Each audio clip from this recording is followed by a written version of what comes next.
Hopefully he will. Let's call this meeting to order. This is a special meeting of the Board of Trustees, July 15th, 2025, 3:30 p.m. And yes, it is 3:30 exactly on the dot. Clerk Blanchett, could you call the roll, please? Harry, Present. Yeaple, Present. Flintoff, present, Grant. Here. Noel, absent, Reed, Here. Riser, absent, we have quorum, also present, Office Coordinator, Christie Aiken. Please stand for the Pledge of Allegiance. Pledge allegiance to the flag of the United States of America and to the republic for which it stands, one nation, under God, indivisible, with liberty and justice for all.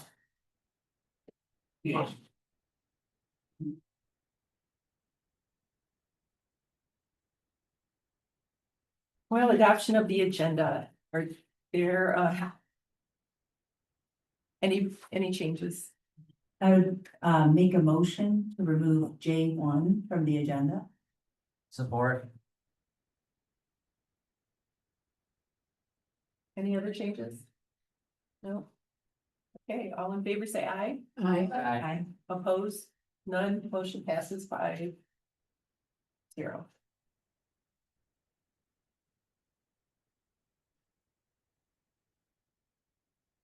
Okay, now is the time for public comment.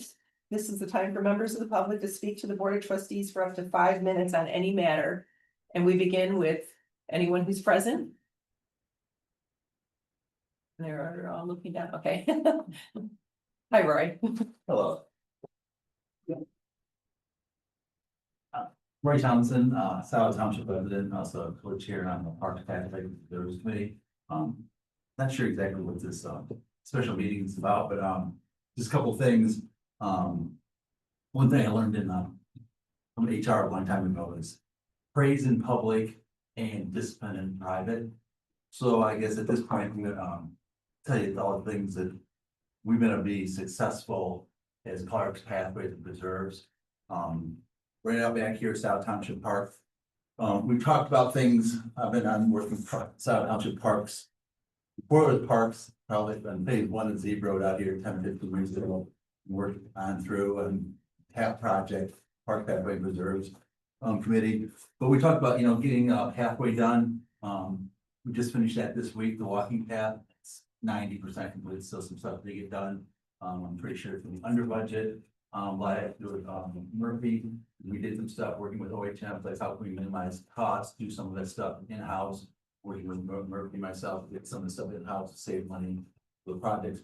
Pretty much done that part. Obviously, we can't do the concrete work, until the geothermal work's done. So they had an opening in the schedule, came here last week, now it's done. Like I said, mostly all done. With Eagle South project, we talked about doing that. Took us about 18 months, but we were able to pull that off this spring. A lot of that was Murphy coordinating with hiring Michigan Outdoor Recreation and working with Brandon, our Eagle Scout, with ribbon cutting for that just a week or so ago. So exciting stuff happening here at South Township Park. Van Curler, another one of our preserves. We talked about doing a lot of things out there. We got a parking lot in, we got a walking trail. Met with Mrs. Van Curler, who we bought the land from 8 or 10 years ago, I'm not really sure. She was super impressed with all the work that we've done out there, a lot of it had to do with Murphy. She's giving us $5,000 donation to do more improvements, do some simple boardwalks and benches and stuff. So it's pretty exciting. Also, we were meeting with the Metro Parks, trying to connect Van Curler Park to Dexter here on Metro Park. We had a meeting out there. They seem supportive of that. Obviously, we got to get permit from the road commission, permit from them. Because 3 government entities takes a while to get things moving, but they're supportive of that. Hiring the staff, I know she's got 4 summer, fall interns. I'm not sure the exact their titles, but pretty much part-time people doing work for her. They seem to be making good progress, keeping ahead of it, and she's a park department, basically one person. I know Chris was helping out, Chris Chang was helping out for a period of time. I think he's been pulled back. So I know she's been pulled in a lot of different directions, but from what I've seen, she's really done a great job. I worked with Anna Cohen, I mean, she was good too, and, she made some progress, but at the end of the day, she is one person, and I think, other people on the Parks Committee would be here. One's on Montana, one's up north, and others are out of the area. Obviously, no one was aware of this meeting until I think Sunday or Monday, just 2 days ago. I just want to praise all the, things that, I've seen Murphy accomplish in a short time here. So I think she's been here a year. She has in the interview process, she was one of the candidates that rose to the top, and I think, she stepped up. She stays late, whatever it takes, public meeting, different meeting with the public, and also getting things done. So as far as the Parks Pathway and Reserves Committee, she's been great to work with, and I think, in South Township, you need someone like that. So at the end of the day, I always stress, praise in public, discipline and profit. So thank you. Thank you, Roy. Thanks, Roy. Thanks, Roy. Anyone else?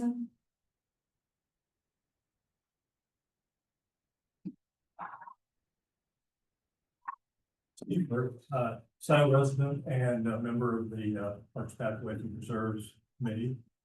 And I was counting on Roy to be more eloquent and thorough than I am, even at this point. I would like to mainly echo everything he had to say. And Murphy's tenure here has been distinguished, I think, with the township park in particular. We have very underutilized Township Hall Park, and it's really starting to take shape and become a multi-use facility. The control burn that Bria Schaefer was involved with, and Van Curler is with the prairie restoration is something that's near and dear to my heart, and I'm looking forward to seeing that project continue. So, thank you. Thank you. Thanks, Steve. Thanks, Steve. Anyone else present? Yes. Hey.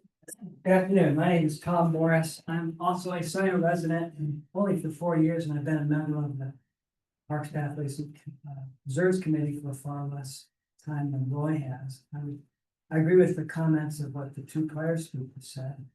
And I joined the committee partly out of curiosity to understand. I'm a big fan of the border trail. I live right by it. I ride on it every day that I can. And I use the other facilities in the township, and I was curious about how these things are run, and I wanted to be a part of it in a small way. I don't pretend that my membership on the committee is one egg out of a dozen compared to what the trustees do, but I've learned a lot and contributed a small amount. And I've been very favorably impressed with the way the Parks Department is running things and developing the parks or the land that we have. I say developing, in a special way, not to mean paving it all, but making it utilizable. I live close to the Van Curler Preserve, and when I joined the park, I think I'd only ever seen it on a map, but we helped the members of the committee, and especially summer interns, helped to blaze a trail through there, chart a trail, and then blaze it, make some improvements just with hand tools and a couple of chainsaws and things like that to the trail to make it accessible. And then township chipped in and paid money to build a parking lot, which I think is great. That's a beautiful little park. It's a great place to go for some peace and quiet if the border trail is too busy for you. And a real gem. And I've had the opportunity as a member of the community and as a member of the committee to explore the other preserves. And I'm impressed favorably with the work that's been done. Thank you. Thank you so Thank you. much. Thanks, Tom. Anyone else present would like to speak during public comments? Christine? Oh, I'm sorry. Can I have another 30 seconds? 30 seconds. One other thing too is, as far as the budget process, I think we're all sort of figuring it out, learning it as a Parks Committee. But I think if you go back and look, for the most part, every year the Parks budget has been under budget. So end of the day, there should be some type of surplus. I really haven't been able to find where that surplus goes. Hopefully it's staying in parks, because I think the revenue brings in nearly $1 million. I think for most years, we have not spent that $1 million, and some of it's reserved being built up when we do phase 5 or whatever, the last phase of a zero pathway. But I think that take into account that, we look at how we can do things in-house do things efficiently and save as much money as possible for the township. We can put those resources into the township service fund. So thank you. Thank you. Christie, anyone online? Yes, Rob Pattinson, go ahead, Rob. Thank you, Rob Pattinson, Scio Township resident. Thank you, Steve, Tom, and Roy. Well said all. My only public comment is everyone needs to speak up because the only microphone that's working today and yesterday and last week is the microphone on the laptop. It's not, the Zoom system is not using the ceiling mics or the dais mics. So, Christy, you're extremely, well, you're very clear and loud, and everyone else is quite muted. So everyone needs to speak up, especially that when Murphy gets up, she'll need to speak up too. Roy speaks very clearly, and even he was muted. So just understand that the microphone is not optimum. Thank you, Thanks, Rob. Rob. Thanks, Rob. Rob, could you hear me? That's Riser. Yep, sure could, Riser. The next person is the Samsung phone SMS9. Go ahead, please. Hi. Hi, this is Rita Clinthorne, and I'm a Scio resident, and I'm also the co-chair on Parks. And, I don't know what all the intention of this meeting is. But I just want to take my hat off to Murphy too. I think that, since she's been on board, she's had a lot of not only personal things to manage. Her mother was very sick when she came on board, and she was kind of her caregiver, and that was a very tough time. And since then, I just think that she's really worked through that as much as she can. And I think it's been a little bit of a tough go for her because I think Scio Township is a little bit boy, I just don't know what words to use to describe it, but I just think that it would be a very challenging place to work. But I agree with Roy. I think if you look at the things that Murphy has done, what her job description was, what kinds of things she was asked to do, and how many boxes she's been able to check off, I think she's doing a pretty good job. And I just think that it's not always easy. I know Anna had a little bit of a hard time too. There seems to be drama that happens in the office that sometimes I don't understand, but I think that Murphy has been really trying to plow forward. She's had a lot of roadblocks thrown her way, and I don't know. I just hope that we can find a way to work with Murphy and really, if we need to make changes with parks, well, I don't think that needs to happen in 10 minutes. I think that these are all processes that can happen, but it's always changing. And now we have a director, and we probably need an assistant director, and we do need the summer staff, and we need all the things that Murphy's been asking for. So I think having her support and having a workplace that is feels fair and that feels a little more appreciative of the stuff that she has produced and done, I think that would be a nice thing to see. Because even if, I don't know where you want the parks to go, but it's going to take someone working really hard, and they may not be in that office with their feet under the table all the time. That's part of the parks job. Anyway, I guess that's my 2 cents. All right. Thank you for listening. Thank you, Rita. Thanks, Rita. Thank you. Thank you. Thanks, Rita. There are no other hands raised. Okay, thank you.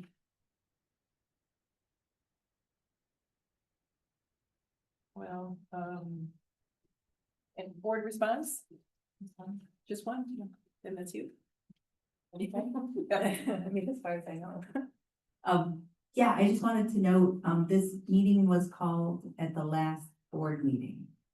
There was, at the top of the agenda, there was an item to consider the addition of a full-time staff person.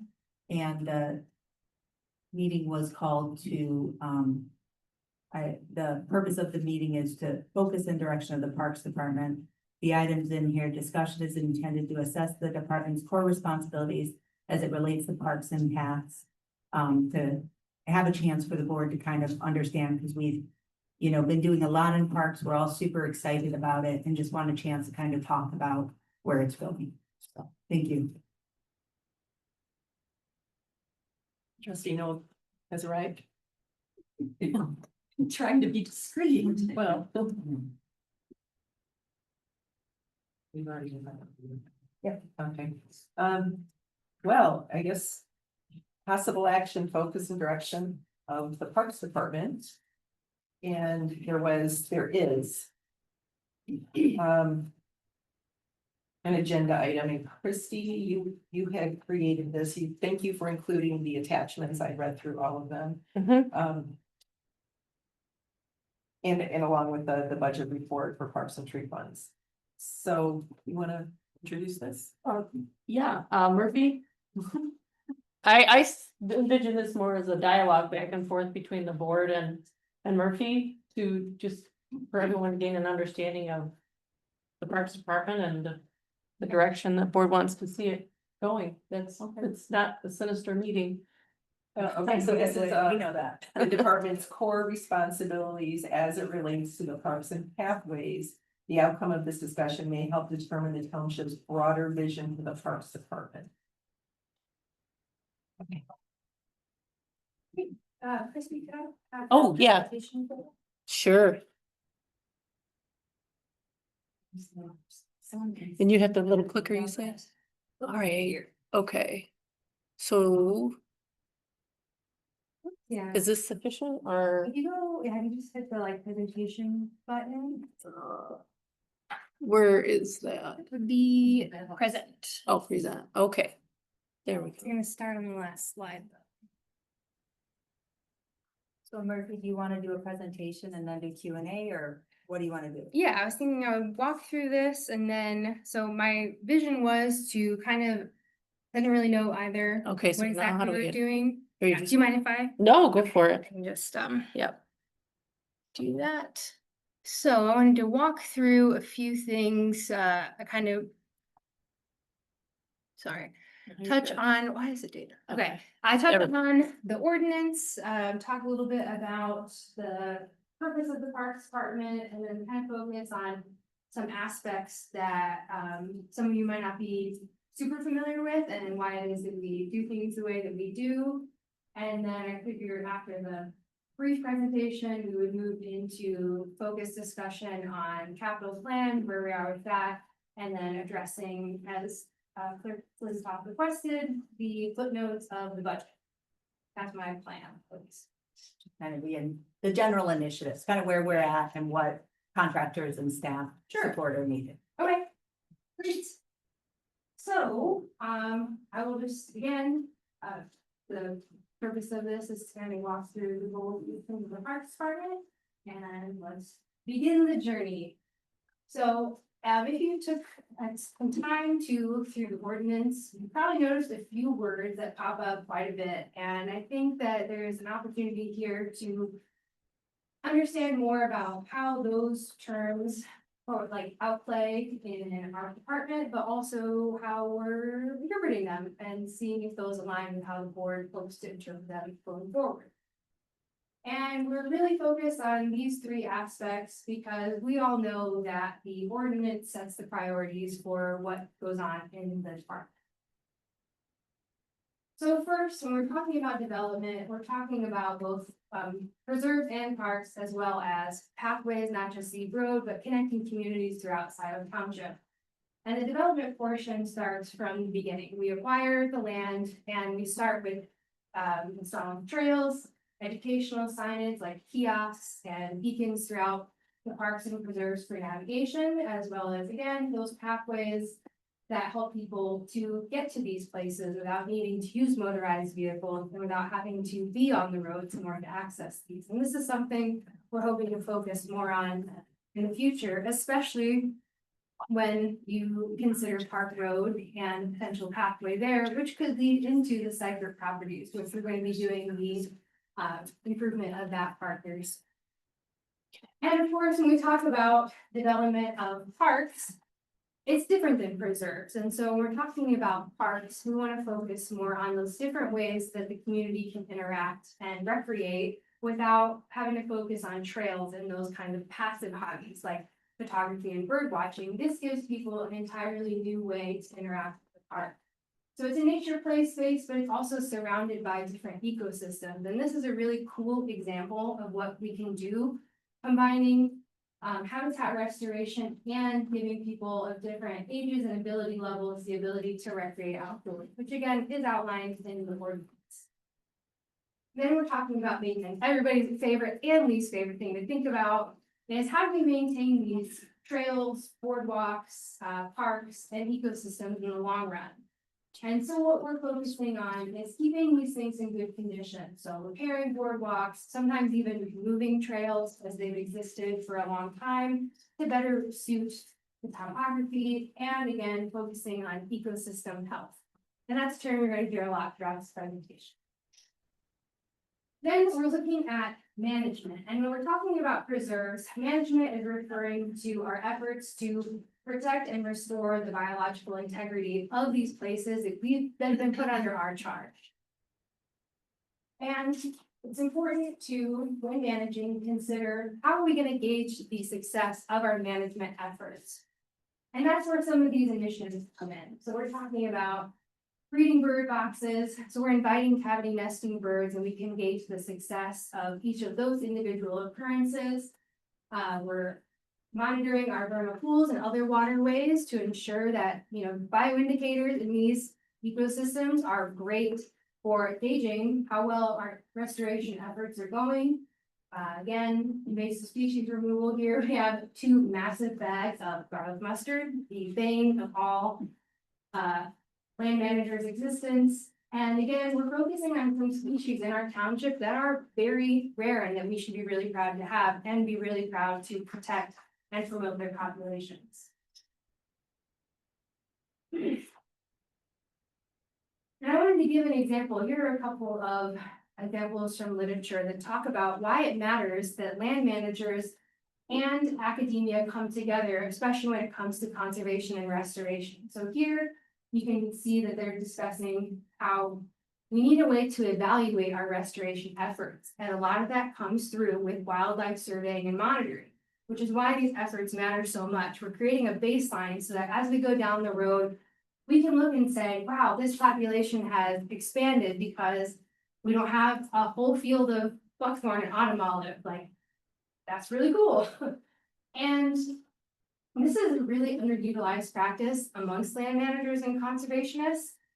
But in this township, we're really lucky because we have cool neighbors that are already doing this and have set a really high standard, and it gives us a way to jump off, not blindly, but with a standard that we can follow. For example, now they have their land management and restoration, as well as breeding bird surveys, turtle surveys, herb surveys, all of it alike, and the Kalamazoo Nature Center, which from the beginning has been combining these 2 things, because they also realize we're not going to know if we're succeeding unless we have a baseline to compare it to. Which brings us to integrated pest management, which all the seasonal staff and I know very well because you have to know this to get your herbicide license.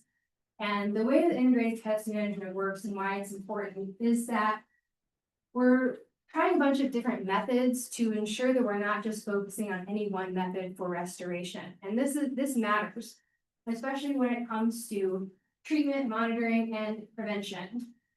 And you can see in the pyramid, prevention is at the very bottom. Unfortunately for our preserves, we're well past the prevention point, and we're really gonna have to focus more on all of the tactics to get our preserves back into good ecological condition. That's where cultural, physical mechanisms come in, like brush hogging, and then some of those hand pulling, like Dame's rocket and garlic mustard. If it sounds overwhelming to you, I totally understand, because it is a lot and it takes a lot of patience, a lot of planning, and a lot of physical labor. Then we move to the biological portion. How many of you are familiar with the cane toad introduction in Australia to control? What was that again? Cane toads in Australia.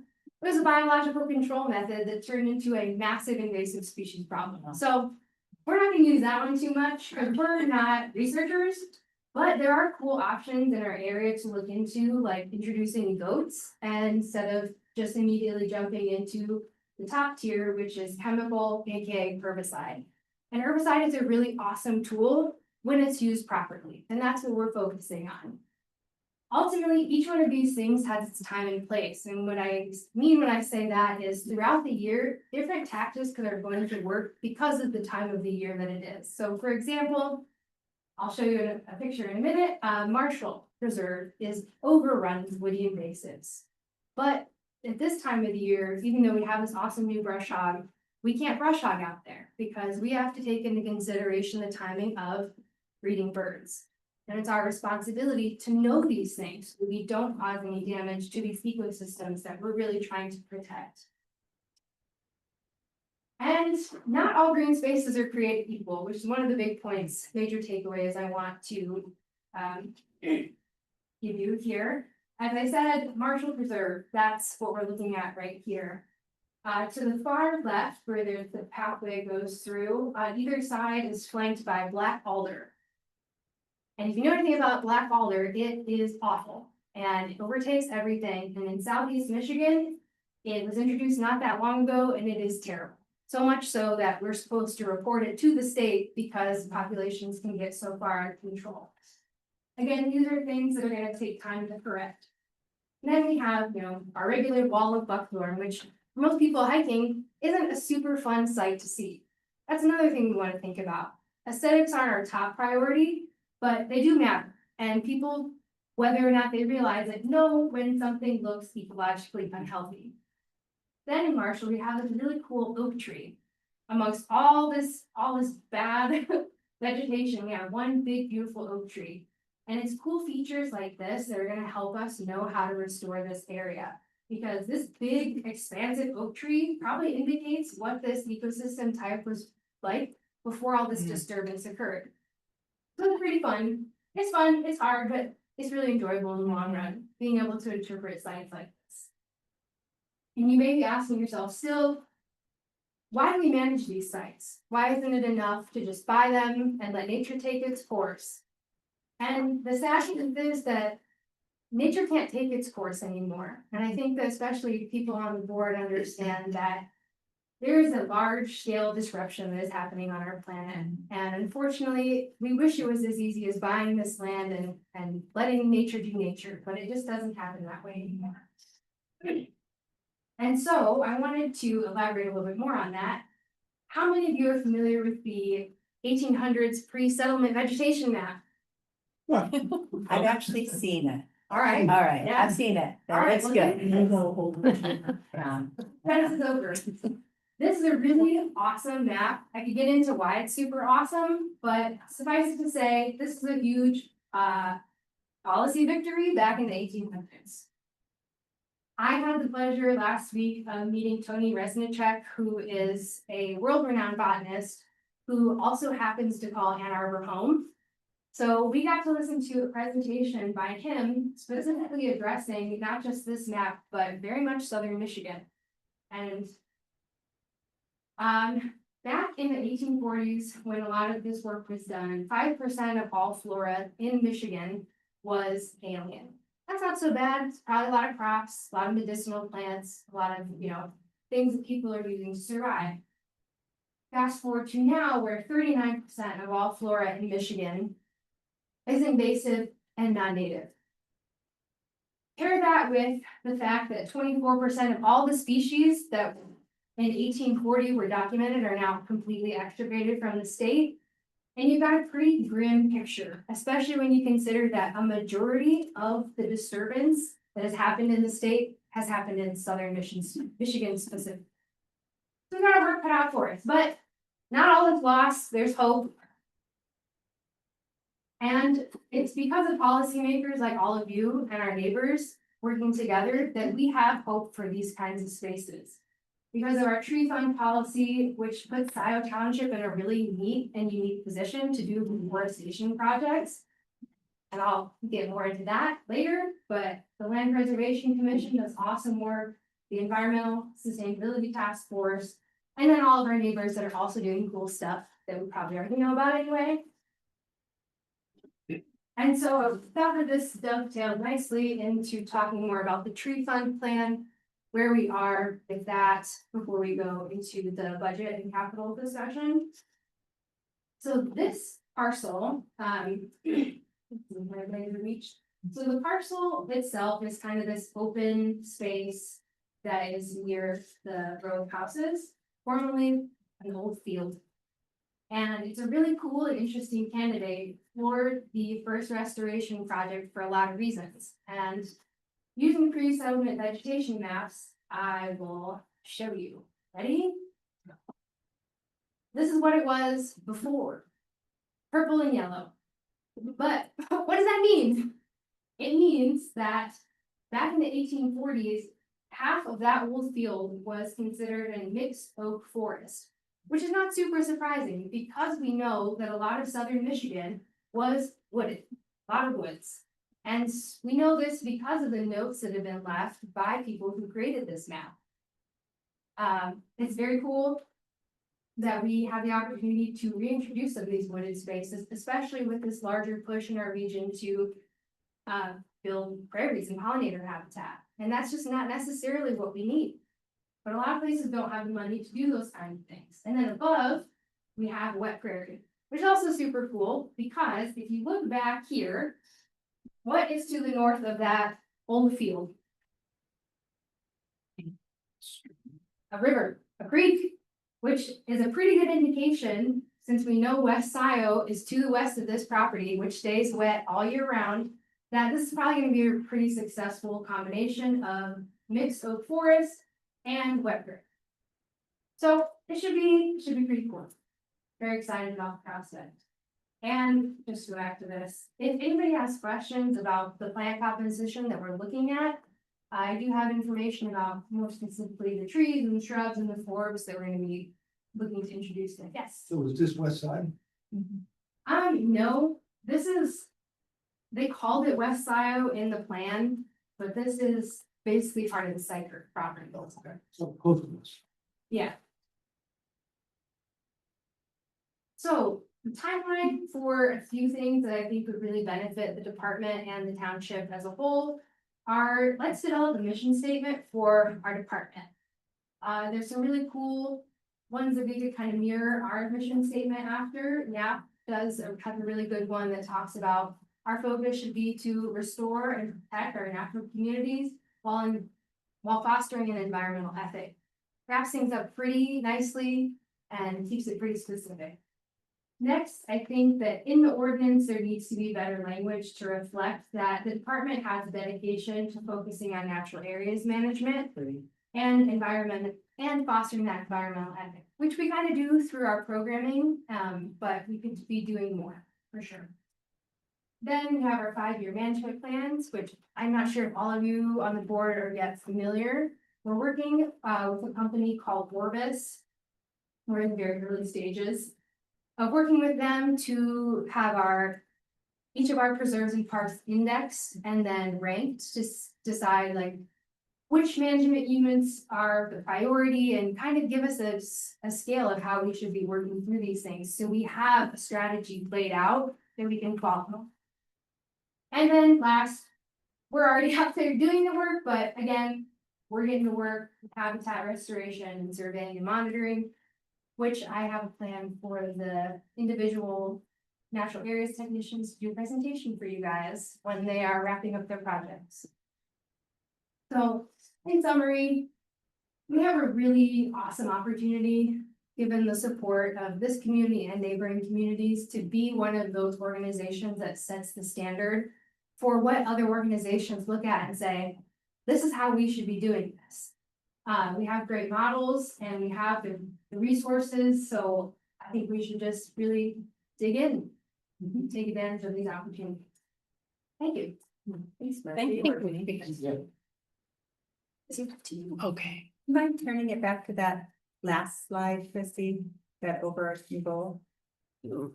Okay.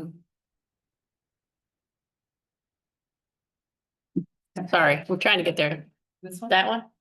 No, no, the one right before, thank you, Oh, the second to last one. the summary? Oh, the summary, yeah. Okay. Of course. And this is just broadcasting inside the room here. I got a text from some members of the public at home. Oh, No, it's okay. The way you gotta do it is sign in on Zoom and be a presenter. oh, because usually, cause we did it with screen sharing through the Parks Committee, like you screen share on that. And people at home saw it. Yeah, Okay, darn, okay. no problem. So we'll include it in the revised packet. So how long do you want me to keep that? No, I just wanted to read it. So it's the Parks and Preserves. Develop, maintain, manage, which you defined and described. Thank you. Simultaneously restoring biodiversity of degraded landscapes. Great, thank you. Okay, well, let's open this up for discussion. Should, trustee Reed. I just have a quick comment about the biodiversity and the encroachment of invasives.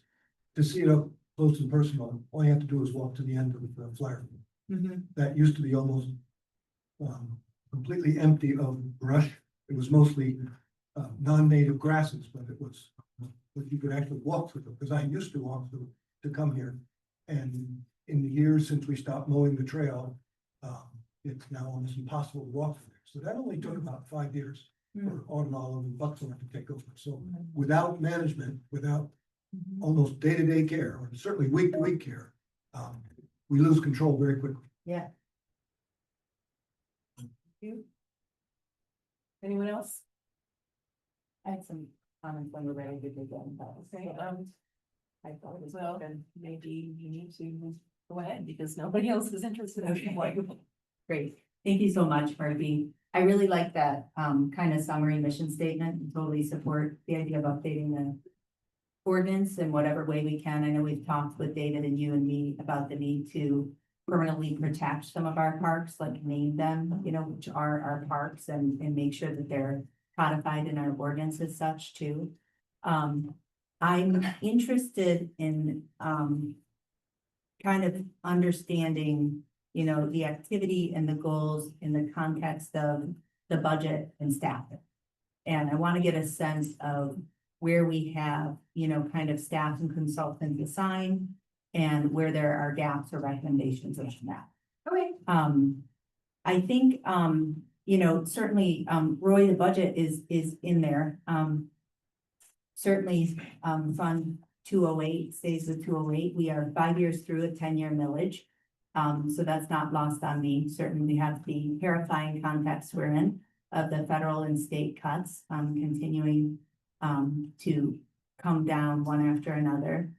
This board voted 7-0 to designate trustees Brandt and Reed to ask the DDA to share back and capture, which would be another $500,000 for the Parks Department. Hopefully, you know, the DDA will say yes, but certainly I'm sure it would benefit from some advocacy there. And the original millage language is around pathways, parks, and preserves, right? And so we've of course started this very expensive Z Road pathway before the first millage was done. So I guess my first question is around the capital plan. Z Road Phase 5. I know it's a huge project with like a lot of moving pieces in it. But one piece is the MEDC grant. So we want to make sure we don't lose that state money. And I apologize for framing everything within my own anxiety. It's like, just want to make sure that we make sure we're capturing all the available money. So where are we at generally in the Z Road Phase 5, and kind of who's managing that between you, OHM, Chris? Yes, actually, I can start with phase 5 since it's the first one anyway, and just work my way down and give updates on each line. that would be helpful. So for phase 5, the project design is basically complete at this point. Final review of the plans are being sent to the township next week, so it'll be sent to us next week for review. The permit plans have been submitted to Eagle and Road Commission. The permit plans for MDOT rail still need to be sent in, but OHM gave me an update yesterday and said they're planning on doing that next week. Utility coordination is ongoing, so with the DTE gas line needing to be relocated and the utility poles needing to be raised, those are still just ongoing discussions. And there is interpersonal conflict between the sweepsters and OHM a little bit, but I don't want to get into discussion about that in public just yet. But it's still moving well. We're on track for where we thought we'd be at this time this year, and I know that there have already been some claims made this year that have gone to MEDC for reimbursement. Okay, and I didn't pull the particular report, and we can do that offline, but I did note that when we adopted the capital plan, we needed to have at least 688,400 spent by September 30th. Yeah, I think we're on track for that. Okay, good. Should I move on to PPO2 in the capital plan? Okay, so PPO2 doesn't come out of the township budget at all, but if anybody out there can help me with this, that would be great. So I've talked with Laura. I've also looked through the initial contract that was signed with BPUD talking about the stormwater treatment. Reached out to everybody whose name is listed on that. No response. Reach out again, no response. Laura was able to give me three contacts again, reached out multiple times with no response. But I'm not done working on it. It's just, there seems to be a lack of knowing who is supposed to pick this up. I did notice that. Thanks for CCing. I noticed the lack of response. Any board members? Can anybody help Murphy with this? Is this the Olivia? Yes. Yes. I'd be willing to, Do we, Okay. yes, Okay. Knock on some doors. yeah, I'd wanna see what the PUD says and. Was there a Yeah. a deadline or some trigger mechanism? I don't believe there was ever a deadline set. Which works out well because if we move forward with it, it would have to be in the fall. Is it planted yet? I know they're, No, okay, I can't even move forward with scheduling the company that would do the installation until I know where they want it. If they want it the way that we've designed it, and I've heard nothing back from them. okay, I will contact with you. I'll reach out offline if that's okay. Or, and then I'll probably wanna loop in, township council to see what exactly the development agreement says in that regard. Okay. And I can send you a copy of that. It's reported in our capital plan. I will say it's mushy. We don't have many teeth, so it is gonna have to be collaborative. Well, that's because it's a wetland. That's what's mushy. Yeah. Okay, so PPO3 Township Hall Playground Phase 2 is going well. If you made it out to the ribbon cutting, which 2 board members did, there is the display of the proposed design for Phase 2. We're gonna get a bang for our buck on that one because Dan's worked with us in the past and MRC is giving us not giving us, but selling us a used metal slide, which is reducing our cost by quite a bit, because we want to also focus on ensuring that, again, differing ability levels can use as much of our playground as possible, which means metal slide, plastic ones, interfere with cochlear implants. So we really felt passionate about the metal slide. But What was yes. that again? Cochlear implants? the cochlear implants for, for people that are hard of hearing? yes, So plastic interferes. because it creates static electricity. Oh, interesting. Yeah, I would have never thought. That's why I like working with Dan, because he knows so much. Yeah. So that's going really well. The initial cost that came in for that was 7,000 over budget, go include the trees, which then would put us about $13,000 over budget. So working with them now to do whatever we have to get the cost down to 50,000. We might have to take out a few things, but we were already getting like way more than we planned for that one. So again, we're still not even on track, but ahead of track for phase two. PPO4 is for next year. Township Hall Park Pavilion, PPO5, is postponed partially due to the increased traffic in Township Hall Park. Excuse me, Murphy, can I ask a Yes. question? Yes, So Township Hall Park Playground, do you expect that the board would be receiving proposals for that work yet within this fiscal year? yes, And this is the one that would rely upon the DDA providing that $50,000. So I might just flag for the two DDA members sitting to my right. If we could ask Ryan and Jillian, I know that's in the DDA budget, but you know, to get that money transferred over, that would be great. they're probably, based on the schedule for MRC, they probably won't start construction until mid-fall, so there's definitely still time. But I won't be bringing anything to the board until we've got the cost down where it needs to be and probably had the design tweaked. PPO5, like I said, postponed, but definitely not off the books forever, just postponed. Is that postponed a month, 6 months, a year, 2 years? Yeah. Year, What's that? a year at least, potentially. Is two. is that based on funding or is that based on, we just can't get back there with the HVAC system going in and all the other stuff and? So when I anticipated removing it from the CIP, it was. It's a moving part, so the well was going in for the geothermal. Yep. That had pushed LJ back to not being able to start until the 1st of August. And they had a 6-week window to complete the project in. So by then we'd be in early October. Then we knew phase 2 of the playground was the priority over the pavilion. Got it. And with all of that going on, it was never gonna get done before the next fiscal year to begin with.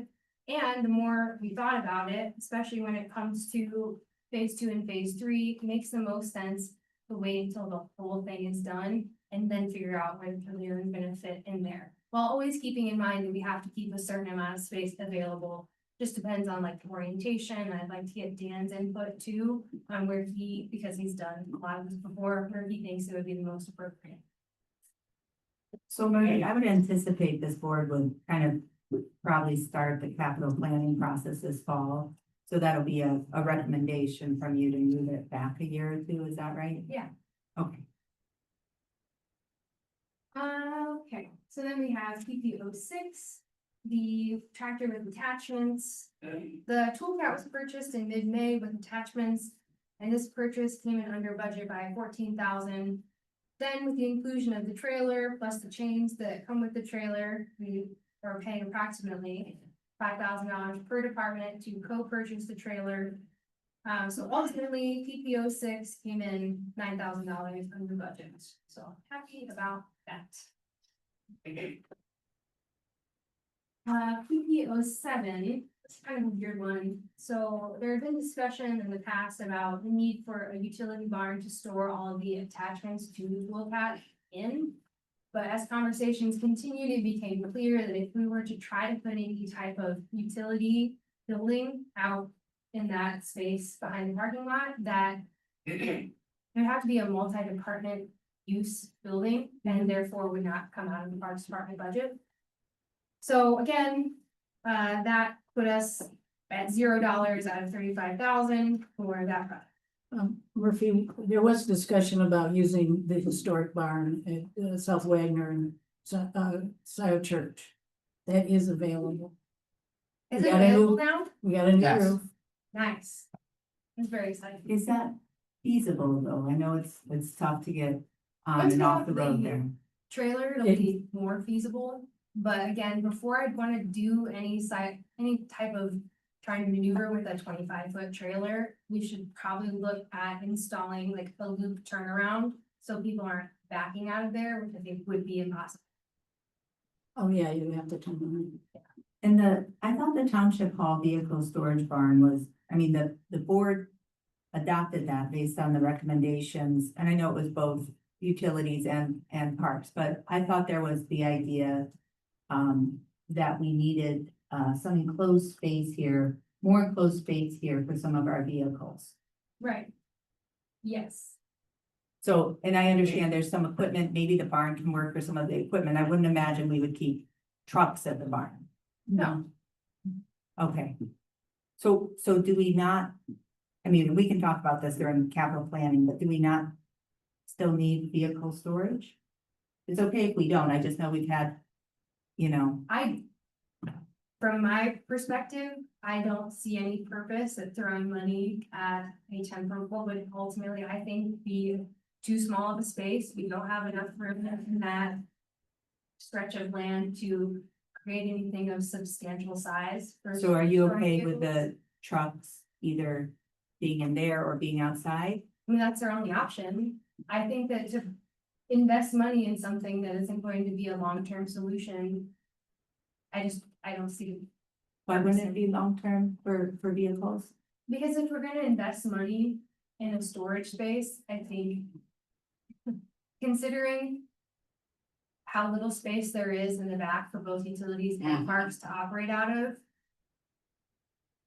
We're gonna have to figure out a long-term solution eventually, because both departments can't operate out of there forever. And if there is the potential of a separate building being constructed, especially focusing on utilities, then. I just don't see any purpose of, Okay, so your recommendation when we get to capital planning will be to remove this. yes, Cause that's a bigger discussion. it is. It involves. It involves personnel and material with respect to vehicles, Yes. potentially. Thank you, that was more eloquent. And a 5-year millage. I know in January, when we adopted the capital plan, we also suggested we create a committee to look at that longer term utility issue. I think Brandon and Christie are working on bringing a committee charge. Kind of look at that, so. Anyways, I guess conversation to be had. Murphy, sort of along the same line, though, I know it's not a permanent solution, but it might be a multi-year solution, because I think even once, the committee charge comes to the board too, that process probably would still take several months to come up with information and answers and the suggestion of the board, at which point we would still have, one, identify funding if a building was to be constructed, two, go through the construction process, which realistically would probably take somewhere between 2 to 3 years. There's probably a 3 to 4 year out process at this point, just from a timeline standpoint, so. We'd be at the end of the parks millage too, and, you know, hopefully a renewal. The current parks millage doesn't say, you know, says fund capacity. I don't know if we anticipated building buildings with it. Perhaps, but we just would need to look. I just don't know if it's fiscally realistic, at least for parks, to build a big building. I don't want that. The Oh. $35,000 is a small amount because it was just like a prefab lean-to. Yeah, that's what I thought. I thought it was gonna like meet our Yeah. needs. But what we've done instead is store everything, all the attachments in the garage. Okay, Do you think it'd still be helpful to have some sort of outdoor structure? I know right now there's storage concerns with like some of the chemicals. right. Besides some of the other like hand tool equipment that you have. I mean, maybe it's not a need so much anymore for solely vehicles or vehicles at all. Maybe there's another need. No, but certainly we don't have to do it, just not, Yeah, because I think it is a. Realistically, by the time we go through the process of identifying what the township's needs are. Getting that back to the board, determining funding, if we can do that quickly, which is. The question at this point, because of where the funding source would have to come from. And then go through the construction process. Yeah, I just want to set the expectations. Yeah. Now we have 3 to 4 year timeframe. Realistically. Would it be, and I'm just throwing this out there as a possibility. Would it be possible to add, like a utilities wing or parks wing to the new fire station and fund it with utilities or with parks, but you know, that it Oh, would. you think that horses out of the barn and You're talking about redesigning.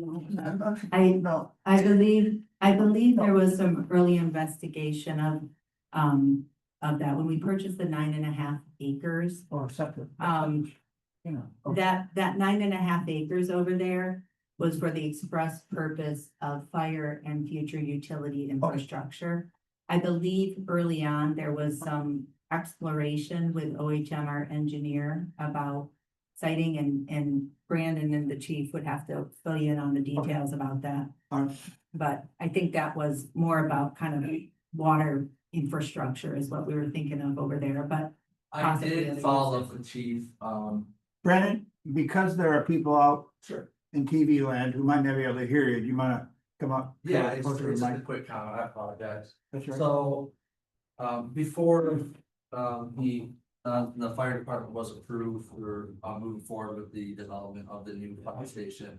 I did briefly get with fire chief and discuss perhaps adding on the side of it a utility garage. So that we could work in conjunction, and maybe share some costs, across, two funds and achieve a common goal. But he did, get with me and say that he thought that the land and the way that he envisioned the fire station to be developed wouldn't accommodate both a fire station and a utility garage. And then there was discussion about in the western portion of the property, a underground or halfway underground water storage tank that may be needed in the future at that elevation, because it's at the highest elevation in the township. Which is part of why we purchased it and their engineers advice. An underground Right. tank or a? Not another like high tank, it's more of like a circular tank is what I'm envisioning. Sometimes they are completely underground, sometimes they can, raise above the ground a little bit. For pumping water to residents or for fighting fires? Both, it would serve both purposes. But this, I think, would be much further down the road and based on development, in the township. Okay.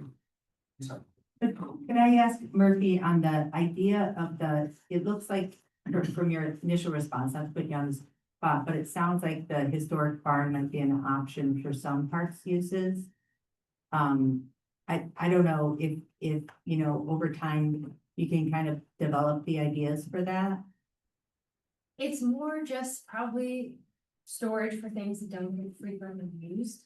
Okay, not for like the public, or there's no pathways that would connect to there, or. I wouldn't say never, but Yeah. it's not something that's on my radar at the moment. Okay, And unfortunately, the parcel size is so small and there's no good exit strategy that it's hard to invite the public, because where would they park? I They know. can't park along the road. Pretty with dangerous. speed, so it would be awesome if we could like purchase a parcel next to it and invite the public to use it, That's but. Isn't that under conservation? that's our conservation easement already, private, I mean, it's privately owned. No parking lot. Got it. So is that something that, maybe, I don't know if you need OHM, but do you have what you need to kind of develop those ideas of what to store there, or what changes need to be made to the driveways, or? I haven't considered consulting with OHM mostly because if we're gonna use it for storage, we use it as is and as is available. I don't wanna invest any money into, altering anything. Okay, so you can get on and off the road. Yeah, there's a driveway, Yeah. except for when it's wet. Got it. Okay. We do have four-wheel drive. I have a question. Yes. I've not been in that barn many years, so I don't remember the size, but I've been in barns that have been remodeled to be homes. Really nice, second, 2 floors, 2 stories. And I'm wondering, could that be turned into the park's office? If we remodeled inside, we'd probably have to pour a concrete floor. But I don't know if it would be more expensive or less expensive than building a brand new building to rehab the inside, put in offices. I don't know if you need a second floor or not, but I don't know if remodeling is less expensive than brand new, but it would be worth, I would think, at least asking the question of somebody who knows more than certainly than I. I think the idea, I like it. Because I don't know if you've ever been to the NAP's office, but it's an old house on a really cool site. Yep. And having a barn like that to operate out of would be really awesome, but. When it comes to sharing equipment, utilities and parks tend to overlap in some ways with the equipment that needs to be used. And just feels kind of redundant to repeat the purchase of equipment. If we can instead focus on hopefully in the future, sharing a location where we can continue to like share using equipment, I think that would be best. But I do like the idea. It's just, again, it's a really small parcel. We already have 2 vehicles, so I'm just not sure how feasible it is, even though it would be awesome. So what kind of equipment would you put there now? Like Now? if you used it now, yeah. Not this week, but we have tools that we're using specifically for trail building. That could go there when we're not using it for that, but it's a small amount of Smaller space. stuff. Yeah, Maybe we can make it the chemical barn. I wish. It has to be temperature regulated, unfortunately. Yeah.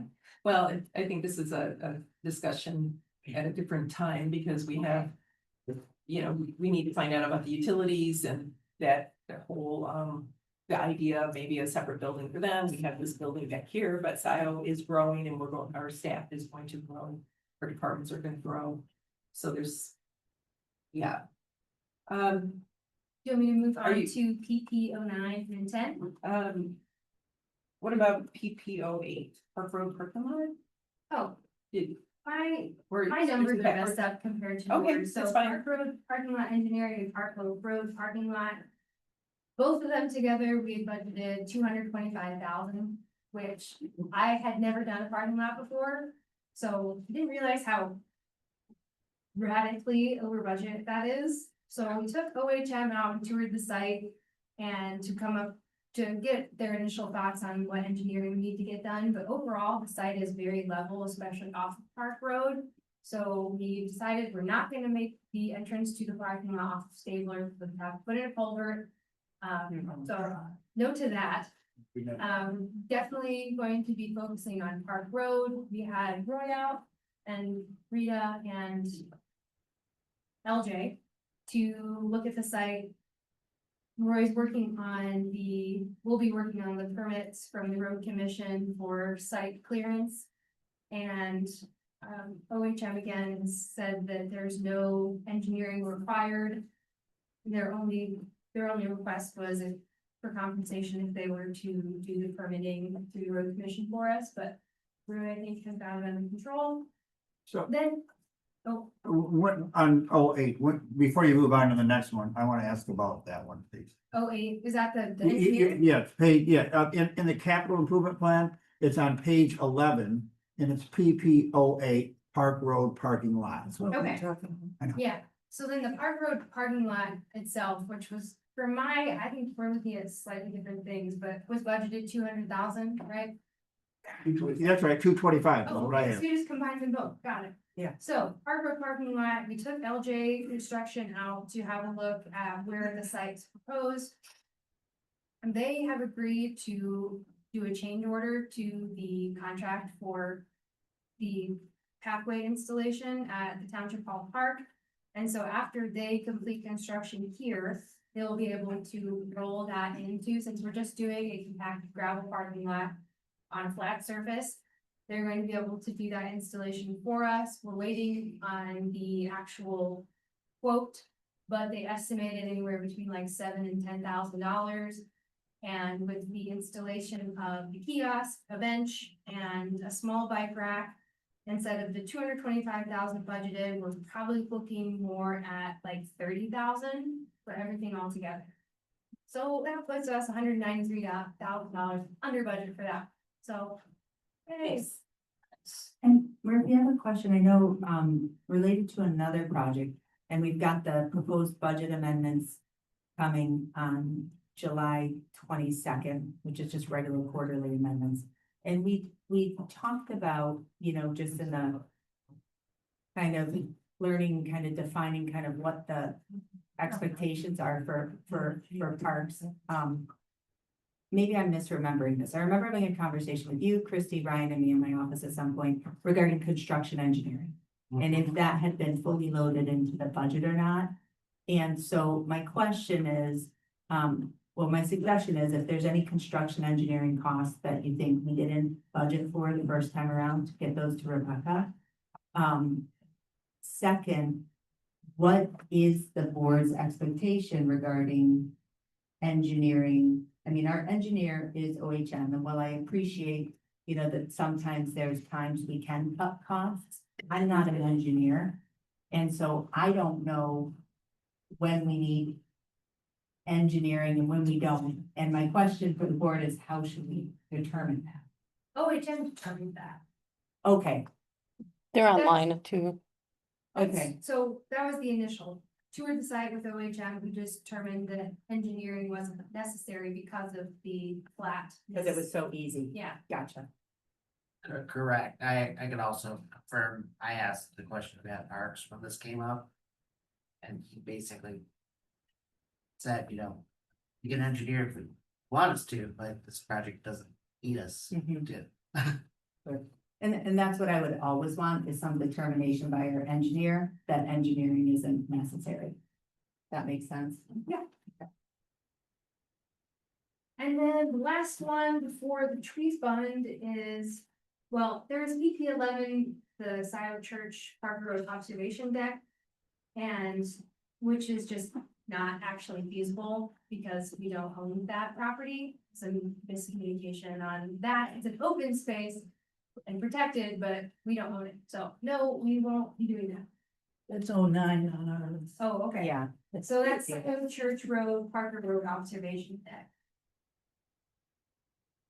So that one, maybe it actually got removed before it was approved. No, it was approved. Okay. Then we have the engineering for Van Curler, Dexter Huron walking path, and update on that is that Roy has had a collaborative meeting with the Huron Clinton Metro Parks, and then Roy, Rita, Chris, myself met with the representation from the Metro Parks to continue the discussion about probably where it would go. You wanna say more about that? Yeah, I mean, we're making just a walking path, so Matt Parr said, you guys just wanna do a walking path, we really don't get engineer, they've done some engineering. So we're still waiting to get another meeting with Metro Parks out there, but they seem to be supportive. At first they thought, they weren't sure exactly what we were doing at Van Curler. Now they know that there's a parking lot at the north end, this is just gonna be walking access, they thought that, you know, there's gonna be a giant park and all the people to the park are gonna use their parking, but that's not the case. Making a walking path. So we're either, they could do the, you know, essentially this fall or our crews or their crews, you create a walking path, you know, natural surface, not even limestone. We get signs out where we cross, mid-block crossing, what road commission. So that's why we're, you know, so that's why, you know, even Matt said, we really don't need a whole lot of engineering. Just stake it, brush it, and create a walking path, keep it simple, keep the cost down. So we're looking at the part time. Keep that as the concept. Just one comment on that, if maybe you know, Roy, is there any potential liability to the township for crossing Huron River Road? Maybe some, We'll get a permit from the road commission. And That's they'll all it sign requires? the Mid-block crossing, because I'm not an attorney, but I mean, there's mid-block crossings all over this county, all over this state. I don't think your local entity is responsible. Is The road Mariah commission, back? maybe someone gets. No, we didn't ask for the. just something to, put an asterisk on, okay? Yeah, just- In terms of liability, every single time I've ever asked Mariah about a liability issue, she always says. We have really great liability insurance, and what's that term where you're like Governmental immunity. that? So as long as we're not being negligent, that's just what she has. It's a told me. blanket statement that may not apply to this situation, but just put an asterisk on it. Yeah, Roy, quick question. Yes. Would this crossing of Huron River Drive rise to the need of a flashing, you know, the pedestrian activated flashing light?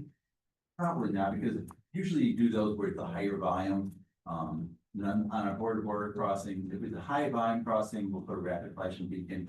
Generally, if it's a lower volume, and this is, I can't imagine more than 10 people a day. We get 100 people a day crossing there, yeah, you probably want rapid flashing beacon, but it's gonna be 5 to 10 people a day. And you can always add that later, let's say, okay, wow, this becomes super popular, you need to just add that in, And do you recall what they cost? Ballpark, how many Um, zeros? 20, 10, 20 grand, with the solar power, but So, versus signs are, was 2,000. And you always look at marquee there, but if you look around, there's quite a few mid-block crossings, just markings and signs. But generally, that's where you start on the volume.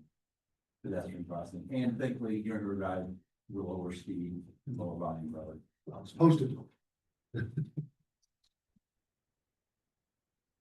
Okay, and then we could move on to the, oh, sorry. Wait, sorry, just one more capital item. This was out of our last board meeting. This board voted to approve the engineering for southeast section sidewalks.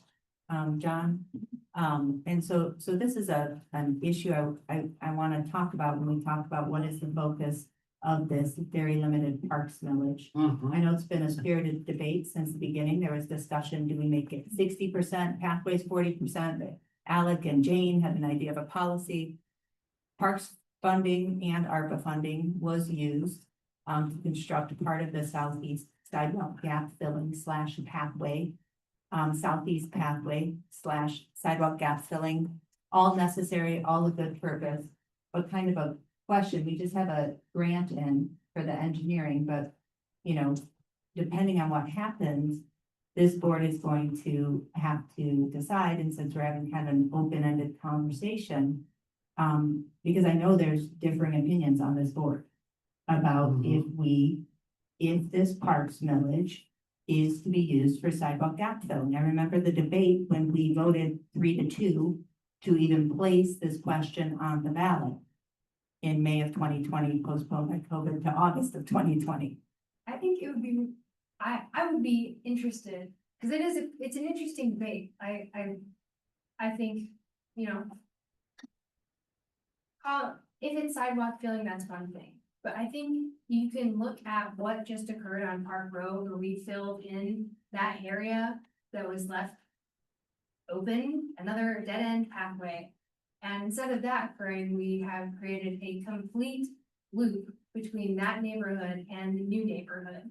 And every single time someone goes out to Syker properties, especially, I mean, let's see, Roy and Rita and I were out there, and who else have I been out there? Tons of people.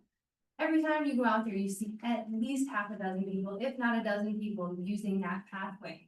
And I think there's probably a good portion of people that are able to do that, especially with people running with strollers, which still like blows my mind, is they are able to complete that entire loop and continue on to into a sidewalk in a different community. And so as long as we're focusing not on sidewalks, but actually fulfilling these gaps in pathways, keeping people off of roads, we've seen the consequences of people having to get off of sidewalks to walk on roads. And if we have the ability to increase safety, I think we should. Should we consider how much of the budget goes towards those things? Yeah. But I don't think that we should just write it off, because I do think it's really important. And I think, especially as a community, I have a feeling people really want things like that. So we're not talking about writing it off, it's a funding question. No, that's what I'm saying. Yes, choice. So, would you want it to come out of your budget or grants, or I think it's a that's, big hit, it would be a big hit to your budget? mission. Yeah. I think so. So this is currently in our, on page 19 in our capital improvement plan. This is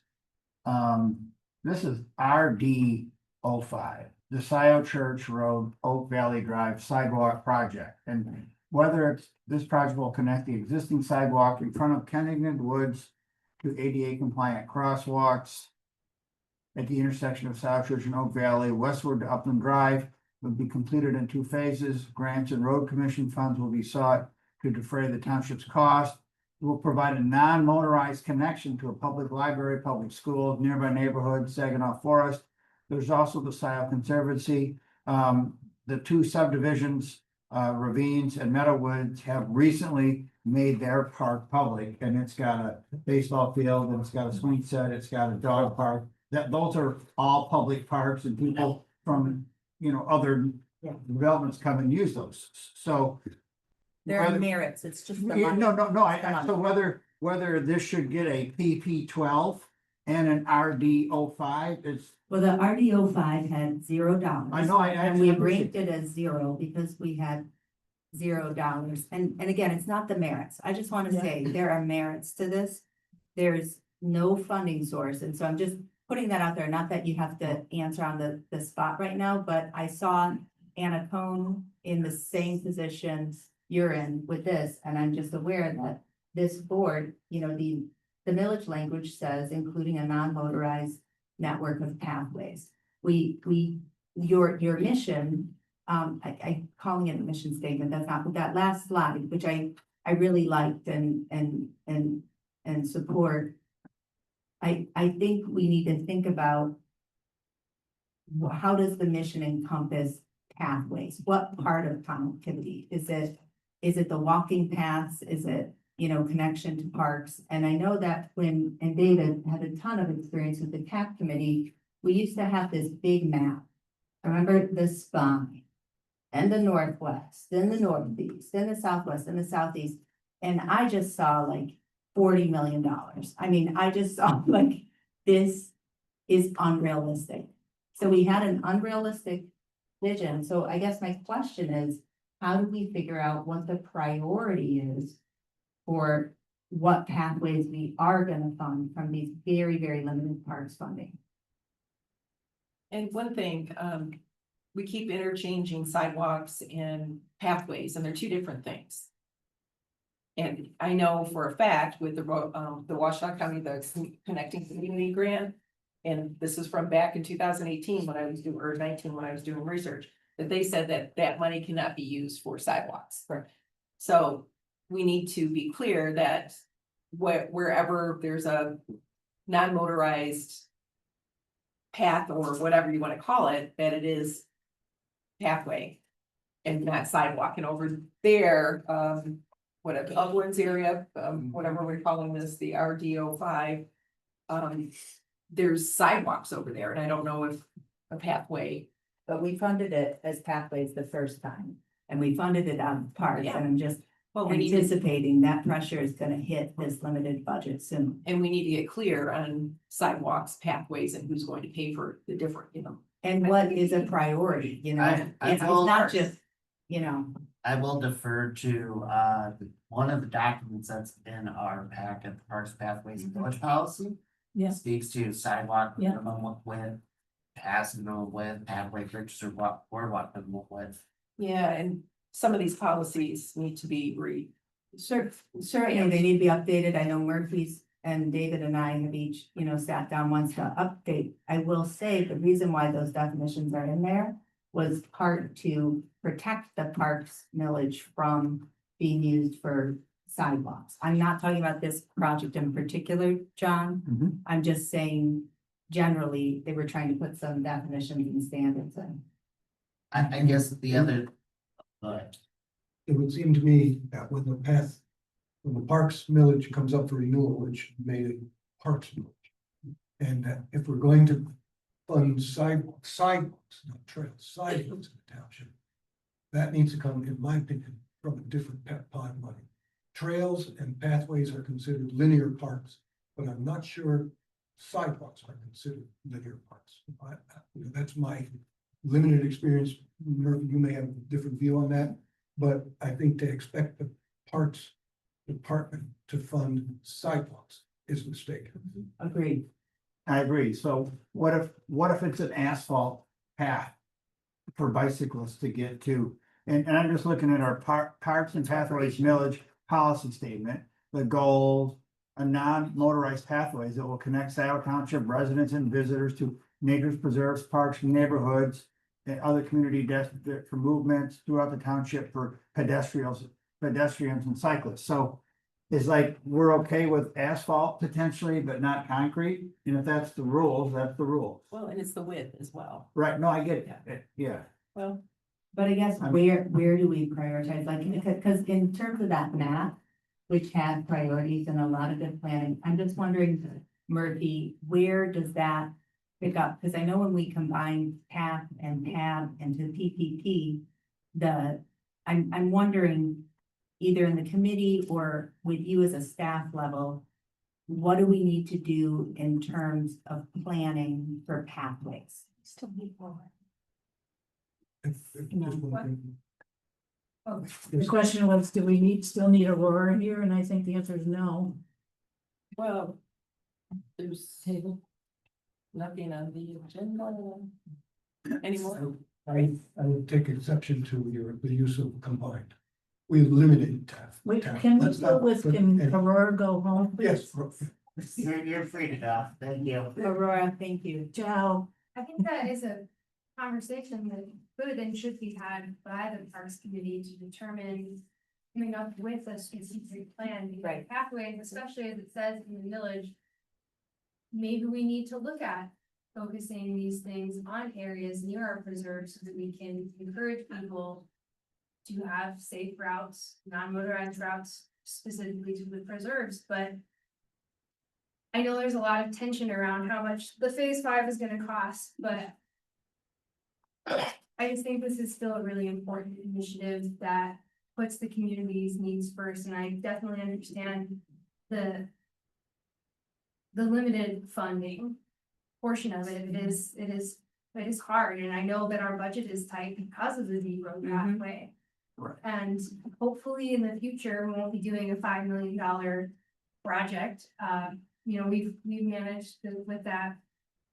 Pathway filling on Park Road, 18,000. I think that's a pretty reasonable amount for something that has so much community benefit. So again, just. Having time to talk with the committee, prioritize where these things should go, and especially looking at applying for more grants to cover our engineering, because we don't have an engineered plan, we also can't apply for these like additional grants, MEDC grants, et cetera. And that's the same thing with the 5-year management plan. There's a lot of grants that we don't qualify for because these things aren't already pushed in place. So what resources do you need, if any, to help kind of develop the kind of pathway priorities? Is that something just as part of the next capital plan, or what is helpful? Develop priorities for which pathways we should work on, or? Yeah. I'm confused at your point. Yeah, Okay, well, we have to start from scratch, I think, look at the map all over again, see how much we've done and what benefits this particular pathway gives us over this particular pathway. No, I agree with that, David. I think public safety should be a factor, like the Park Road pathway. That, the lack from. I forget the name of the street, Pepper Point Street, what's it called, where it stops? Cedar Ridge. Yes, from Cedar Ridge to Z, Right. that's gonna potentially be a problem for bicyclists Yeah, who. but John, the realism is there's limited budgets. No, of So course, you have of to- course. You have to set priorities. Of course, I, The mission statement is not that we're concerned about public safety. No, We're but that- concerned about, can I finish? no, but you interrupted me. I'm sorry. So, I would think that a factor that we rely on is public safety should be paramount, getting people to places safe. And I'm saying, I'm not lobbying for the one in the southeast. I'm lobbying wherever it should be. It could be at Miller and Dexter and Wagner. It could be at Park at Z. I think where it protects people, bicyclists or whatever. And I think there's gonna be a lot of people out at Trail Woods now. On those, I've seen it, and and they're gonna kind of cut through that neighborhood, or they're gonna continue down Z Road on the road. So I think that's a potential point. I guess safety first is what I'm saying. Thank you. I yield. Mr. Grant. Okay. So, No. John, I support your safety goals. Where you're talking about limited parks budget. In concert with what the voters asked for. Unfortunately, it's about parks maintaining trailways. It doesn't specify safe passage on roads. It's a constraint. It's always a balancing act, right, Murphy, that you can't do everything. No, we So, can't do everything. but I don't think we can change the mission to safely walking when we have 5 years more on a millage and an ordinance that defines what it is. That's all. Well, We would need to What- identify other funding sources. What if, you have somebody's buzzing. Well, you have the Parks, PPP committee review this. We should, yeah, talk about it more, and like Roy and I were just saying, we've spent so much time and energy focusing just on Z Road Phase 5 and just on Z Road for so many years that I think there's been very little capacity to start talking about what's next. Understand? Yeah, and we need to finish what we started. Totally, This is yeah. just- Yeah. I agree. And so it's a good time to start talking about that and strategizing and figuring out, do we have the funding, you know, this year or next year, and do we have the funding to start designing? Do we have the capacity to apply for grants? What grants are even available anymore? So those are all things to be taken into consideration, and I don't think anybody has the intention to move forward without thinking strategically. Treasurer Yeaple. So I looked at a couple different things since it's gone, a little bit wide ranging. Mhm. I did pull the revenue account for the MEDC grant in Parks. There is no activity here today, so that's a bit concerning. Meaning We have not collected a single dollar in grant reimbursement from the MEDC grant. I can speak to that. So I Okay. actually had to talk to Rebecca about it before I left, the week before last, because it came through in the invoicing as a red line, which I had never seen before. And so I was like, what does this mean? She said, it's because you're basically overdrawing your MEDC account because we have to request to get reimbursed for it. That Was makes my sense. understanding. Uh, That makes sense? I think we'll connect about this with Rebecca tomorrow, but I don't see any activity in or out where I'm. Yes. And so, and I agree, Ryan, let's connect offline, because we did note that about 688,400 must be spent by September 30th. It's kind of a Yes. use or lose situation, so we need to focus on. And after having some recent history in other areas within the township with grants that we almost missed things on. And got very close to missing things on, I just wanna double check, not saying that we have, not saying that maybe there's something I don't see here, but at least with the computer's telling me. It doesn't appear that there's activity. I guess I'd also like to go back to something Murphy, you and I and Christie and Aurora, when we met internally. And sort of one of the reasons I asked to have this meeting is I would like the board just to look at something that Murphy brought up, and it was a really good question.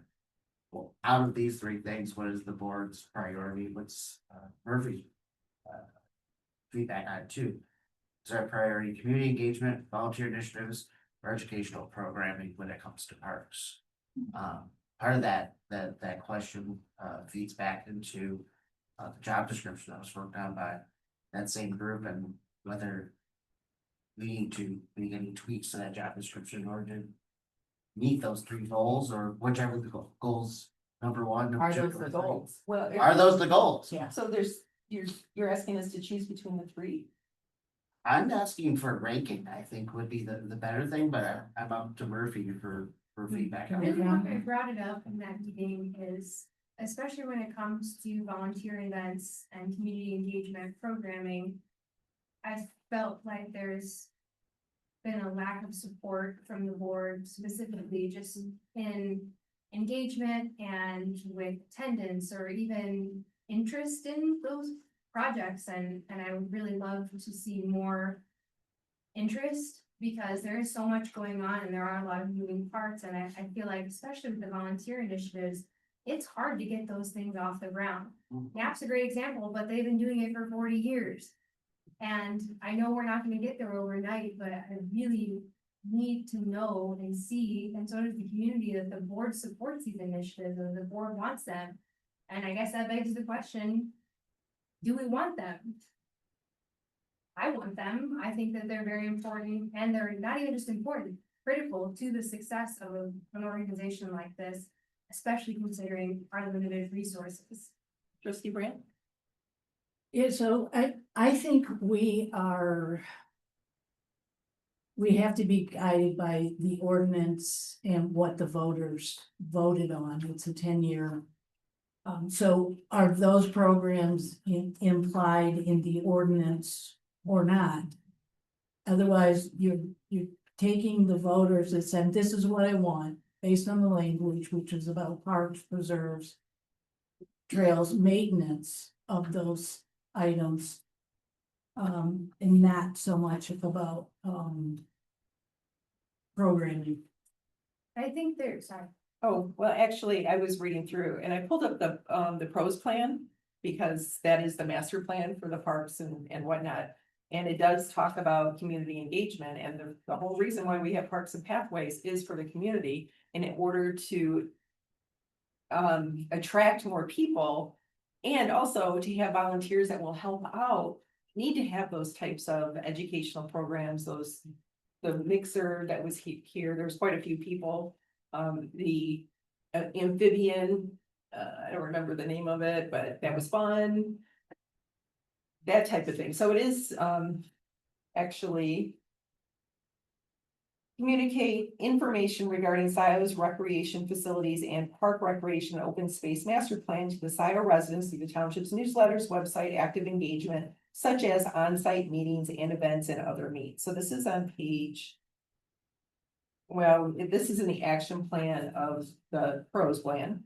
Increase support for parks, and I'm not gonna read the whole paragraph, and regularly schedule special events can all act to increase the visibility of the recreation system and encourage residents to take advantage of the facilities available to Scio Township residents. And then there's a whole page, this is page 66 in the pros plan.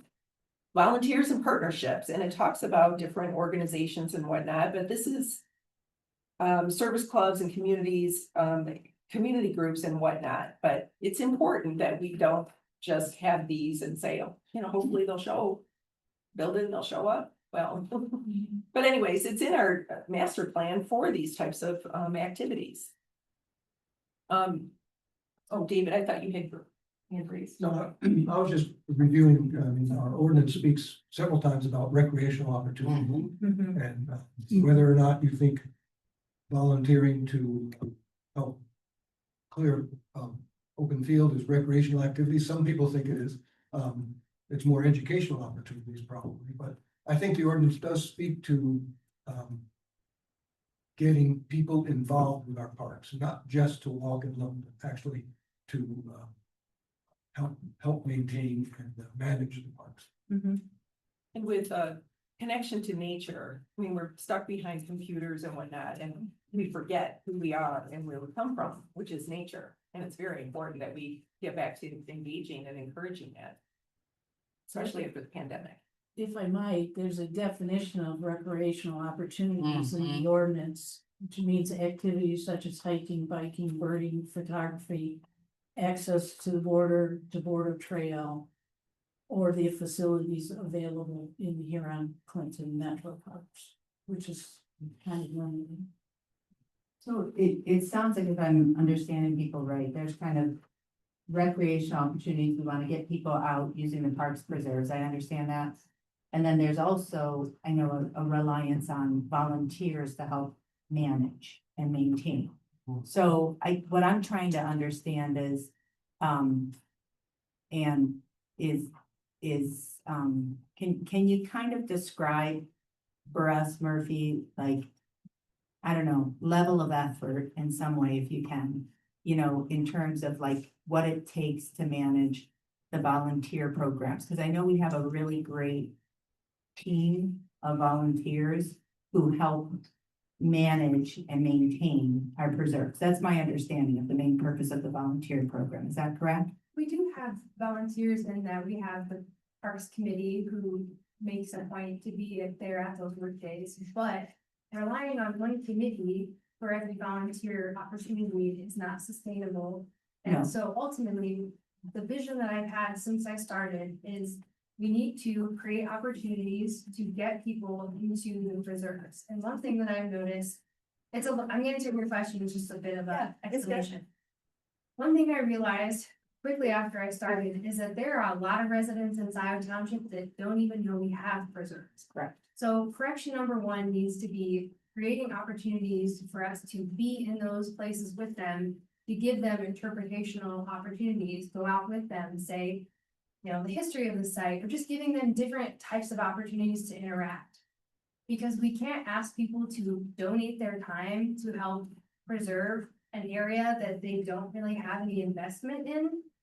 And it's a two-step process, and it's incredibly energy intensive and time intensive, especially for some of the grants with the DNR and some grants when it comes to recreational opportunities. We have to have a log of every volunteer that we have, how many hours they've put in, and then a monetary output of what all of that time together it comes up to.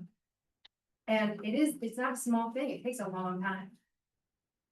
Again, really what I'm looking for is support more than anything, because preserves just on their own, they're not offering as much as they could. And these educational programs don't take a lot.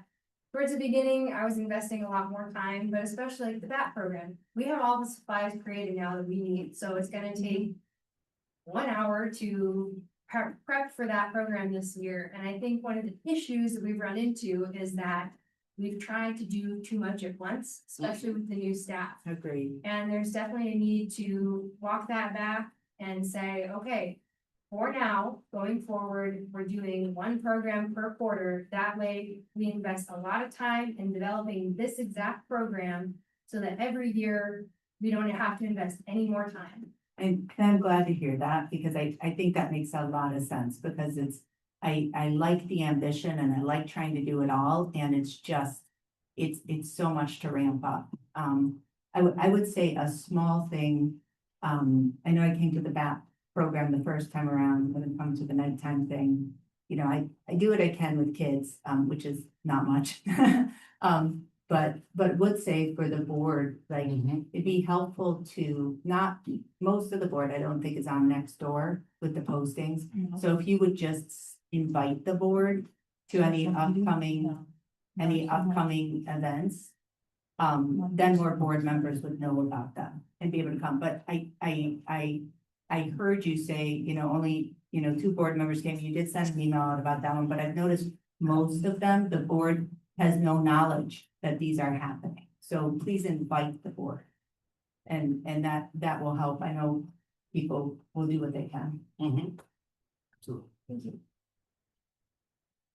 Anything else? One other thing, I would just flag for Ryan and Murphy, and we can talk to Rebecca and Christy, but as we are looking at different timesheet software, I'm wondering, I don't know how you log volunteer time, or if that's kind of like some administrative grunt work, or like it's just an online form, but tell me specifically, how do you track volunteer time right now, and how much of your time does it take to track them? It necessarily shouldn't take any staff time. So the way we have a volunteer program where you create your own account, and then when you sign in, so create an event, a volunteer work day, you RSVP for it, and then that would log your hours. Unfortunately, we don't have enough volunteers to make it really matter yet, but we have software and I'm learning how to navigate it. And that is one of the great things that it does as well, as store all of the liability sheets forever and helps us advertise for events and things. Awesome. Awesome. And Ryan, again, what were your 3 items? Sorry, going back to it, it was community engagement, volunteer initiatives, and educational program.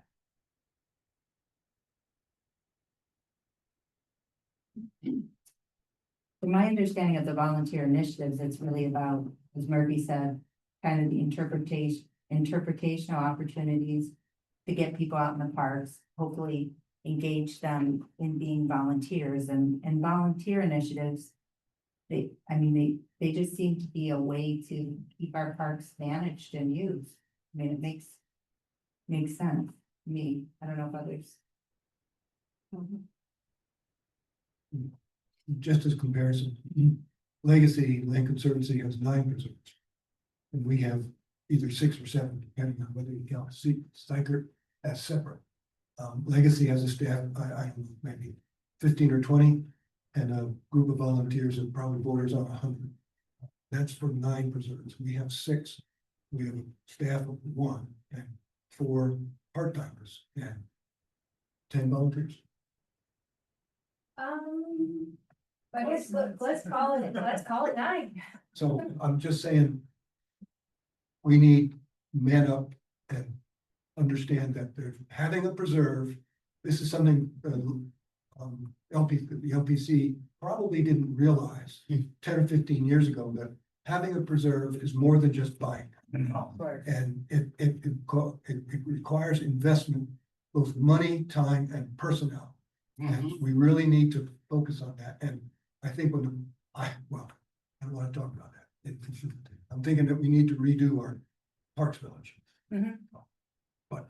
And so how do you want to increase volunteers to get more from 10 to 100? Like what is the goal with the volunteer? How much do you think is realistic to do with volunteers versus year-round staff or intergovernmental services? Before she answers that, Legacy has a person dedicated to volunteer.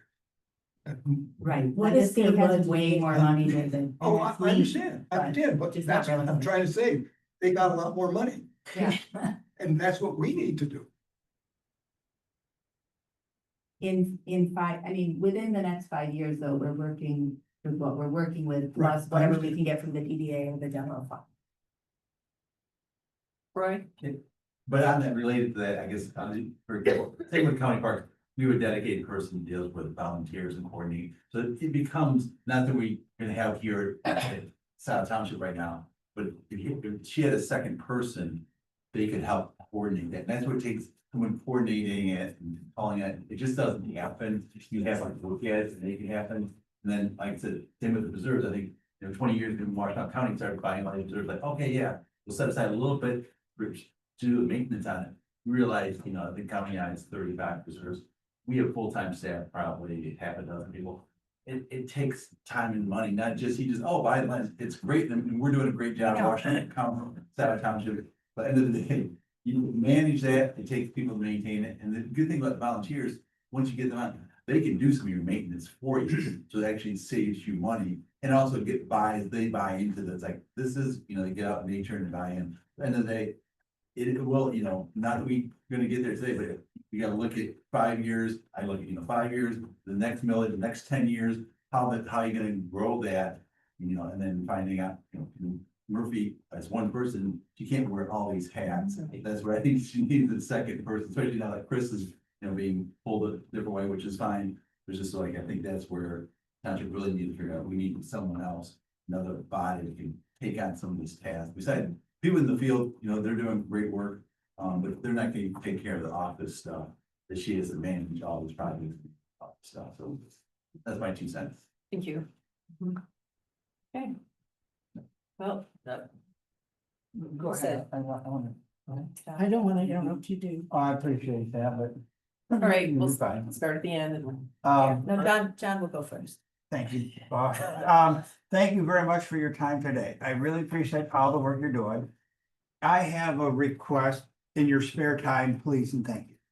I'm on our website of for the parks, and I think it could be improved, and I'd be willing to help with a little description of what's at the Fox Science County Preserve, a system of trails. So, and I also think that map of, and I've said this to you, but I wanted to say it for the board, and I mentioned it to, I think, OHM or Barry, but the map that we have of preserved properties is nice, and it shows all this preserved land, some of which you can appreciate by driving by a farm, but some of them, if you want to get hands-on, if you want to go there and park. So I'm asking that you have a map of the parks, and it could be other one that says if there's a trailhead, if there's parking, if there's trails, just a better way of getting people educating. You got great programs, you got great parks, you're doing great things with the pathways, but hallelujah, shout it out, let the world know,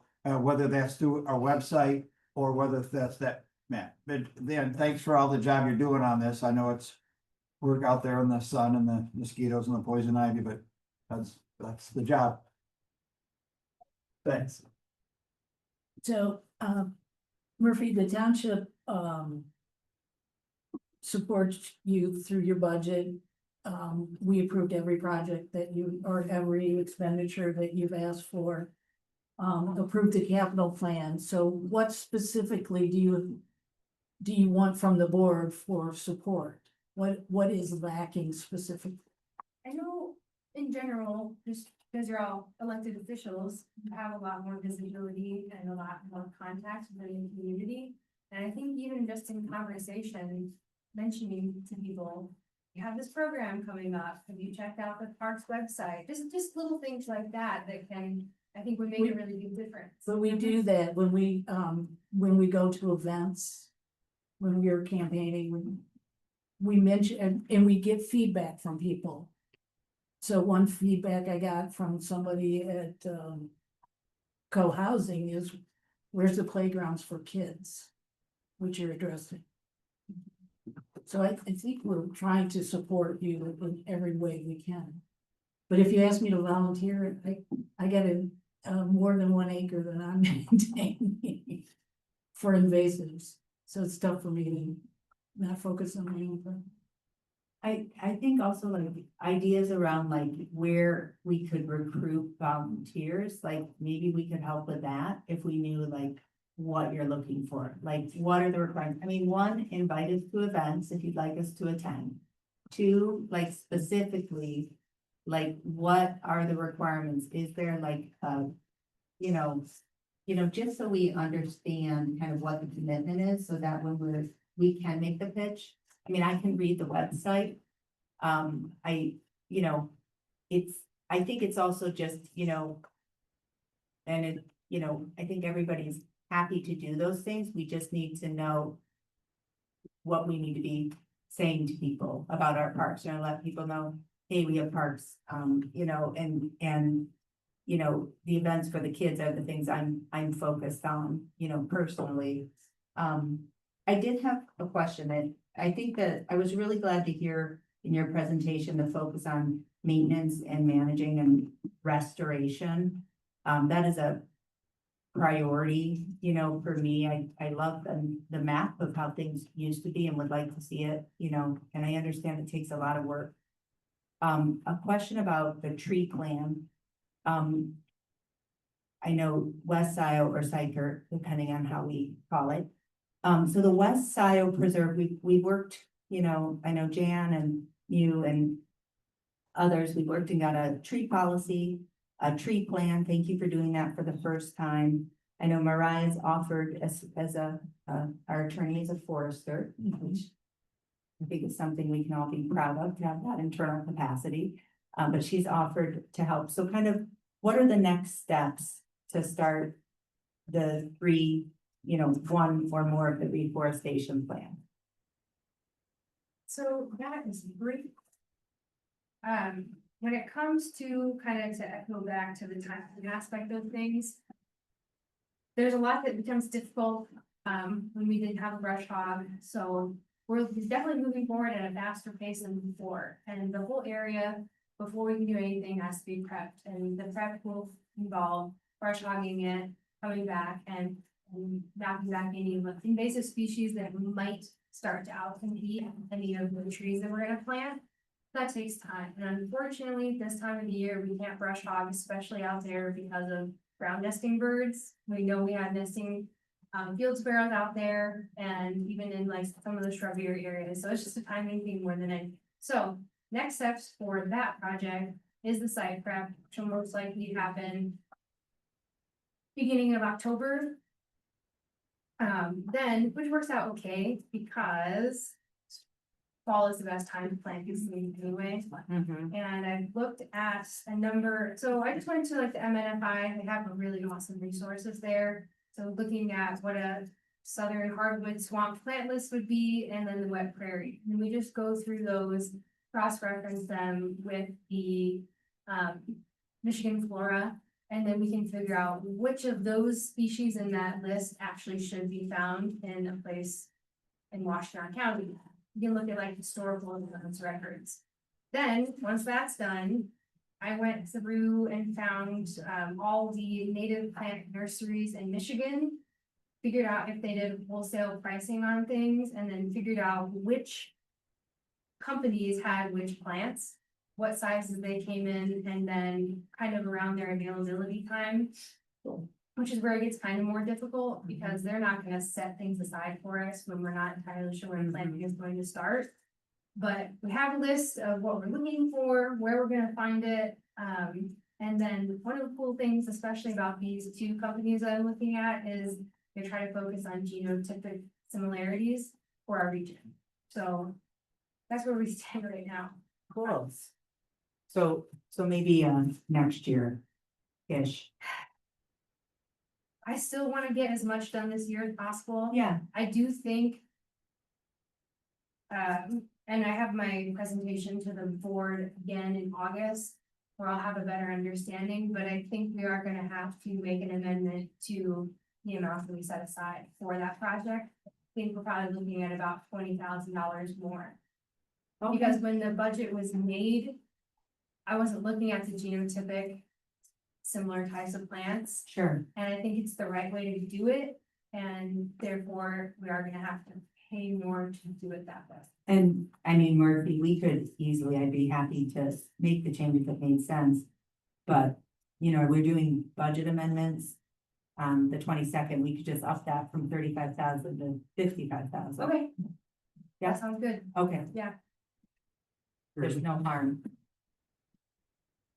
Can you plant, question, can you plant trees as long as the ground isn't frozen?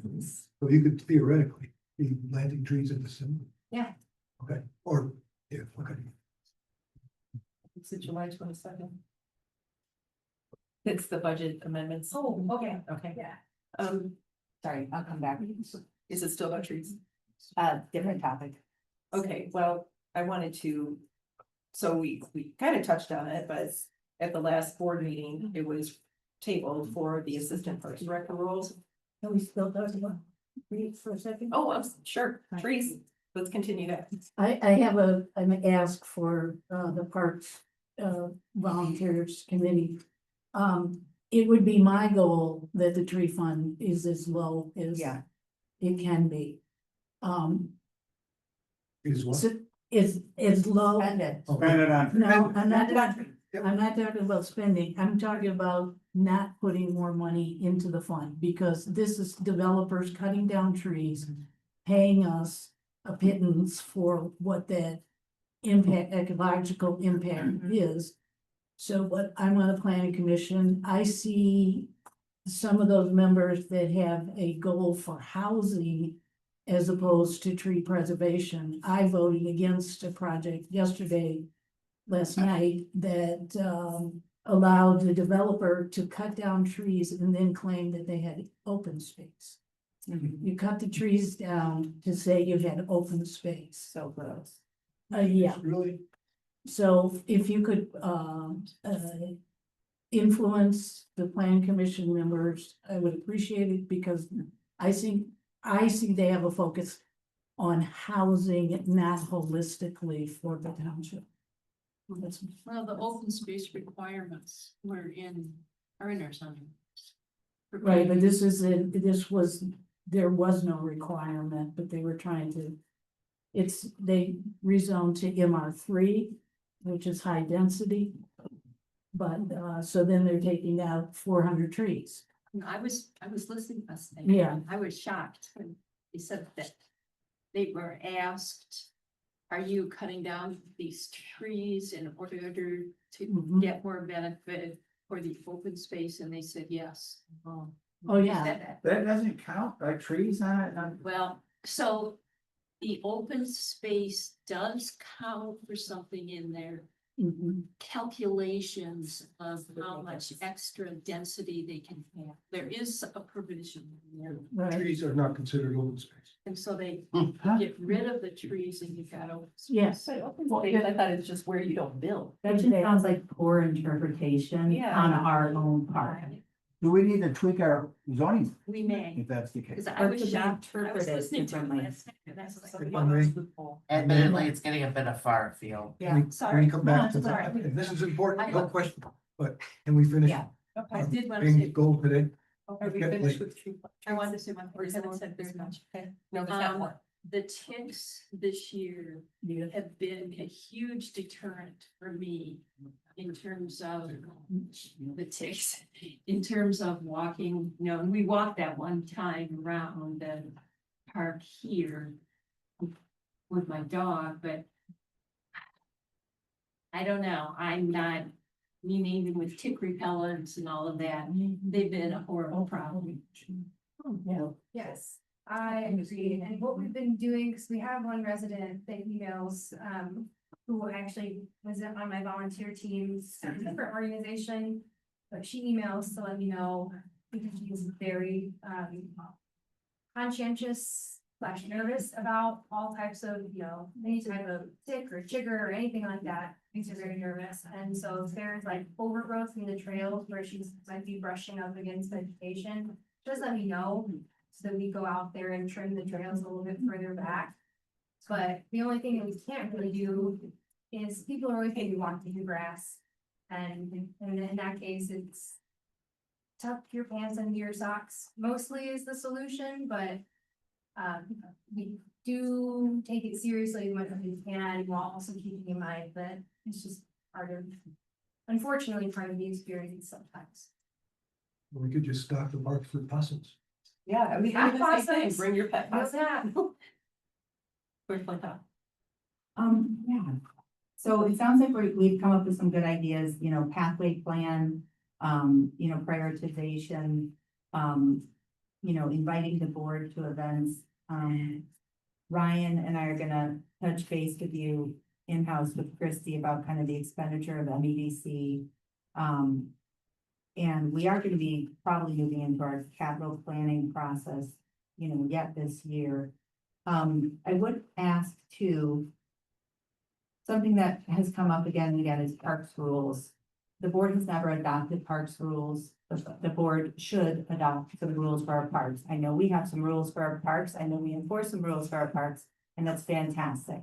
But the board needs to adopt some rules, so would ask that, I would hope that a proposal might come forth sometime yet this year, Murphy, for what the rules for our parks and preserves are, so that we can adopt them and post them. I think from what I hear, sounds like people talk a lot about what our rules could be, might be, are.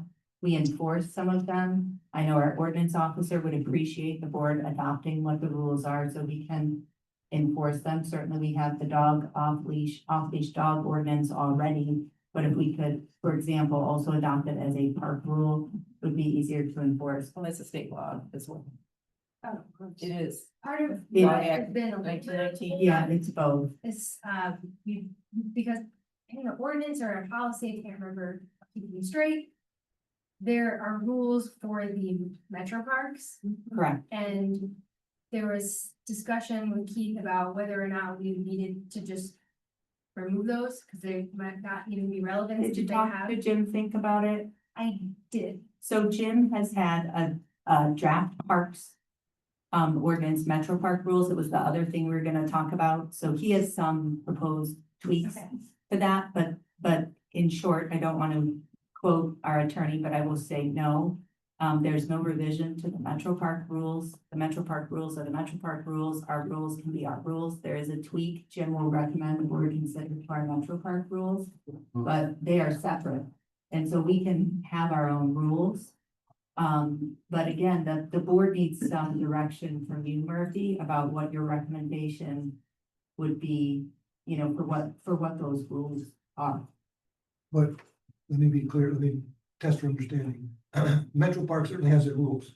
We can use them as a guide for our parks. I mean, they cover just about You everything. can use whatever you think is a Yeah, good set of rules. okay, all right. I would also say, I know that I want to thank Liz and David for trying to improve kind of the connection with the LPC conversations. You know, for example, if the LPC is considering something that might become a preserve, I would encourage the LPC to make sure to have some park size on that evaluation. You know, in terms of if it's something we want to take on for managing in perpetuity. And Murphy, maybe at your next regular report to the board, if you could give a kind of assessment of how we can electrify parks equipment. I understand we have to buy a lot of stuff.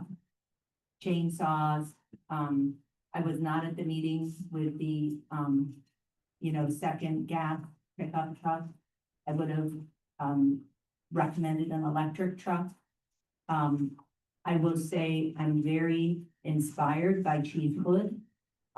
If our fire department can have electric chainsaws in our fire engines, electric equipment like that.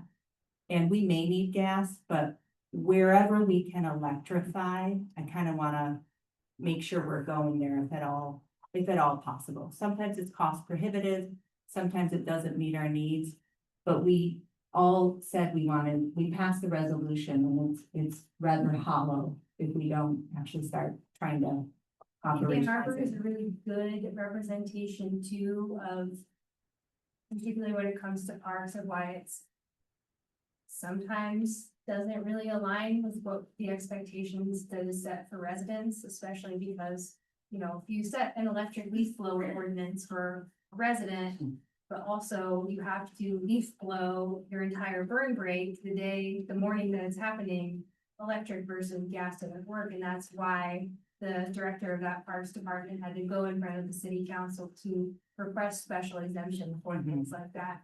So definitely any chance that we have where it makes sense cost wise and actually, is functional in the field, definitely. And I know some organizations that have let me borrow some of their electric equipment, like their brush cutters, just to see what it's like, if it has really the same amount of power that we're looking for. And there definitely are options, especially with brush cutters, to move things over into electric. Thank you. And the problem they have is they don't have enough batteries. It's the batteries that are the worst part, Oh, yeah. especially for brush cutting in the winter, and those batteries are gone in no time.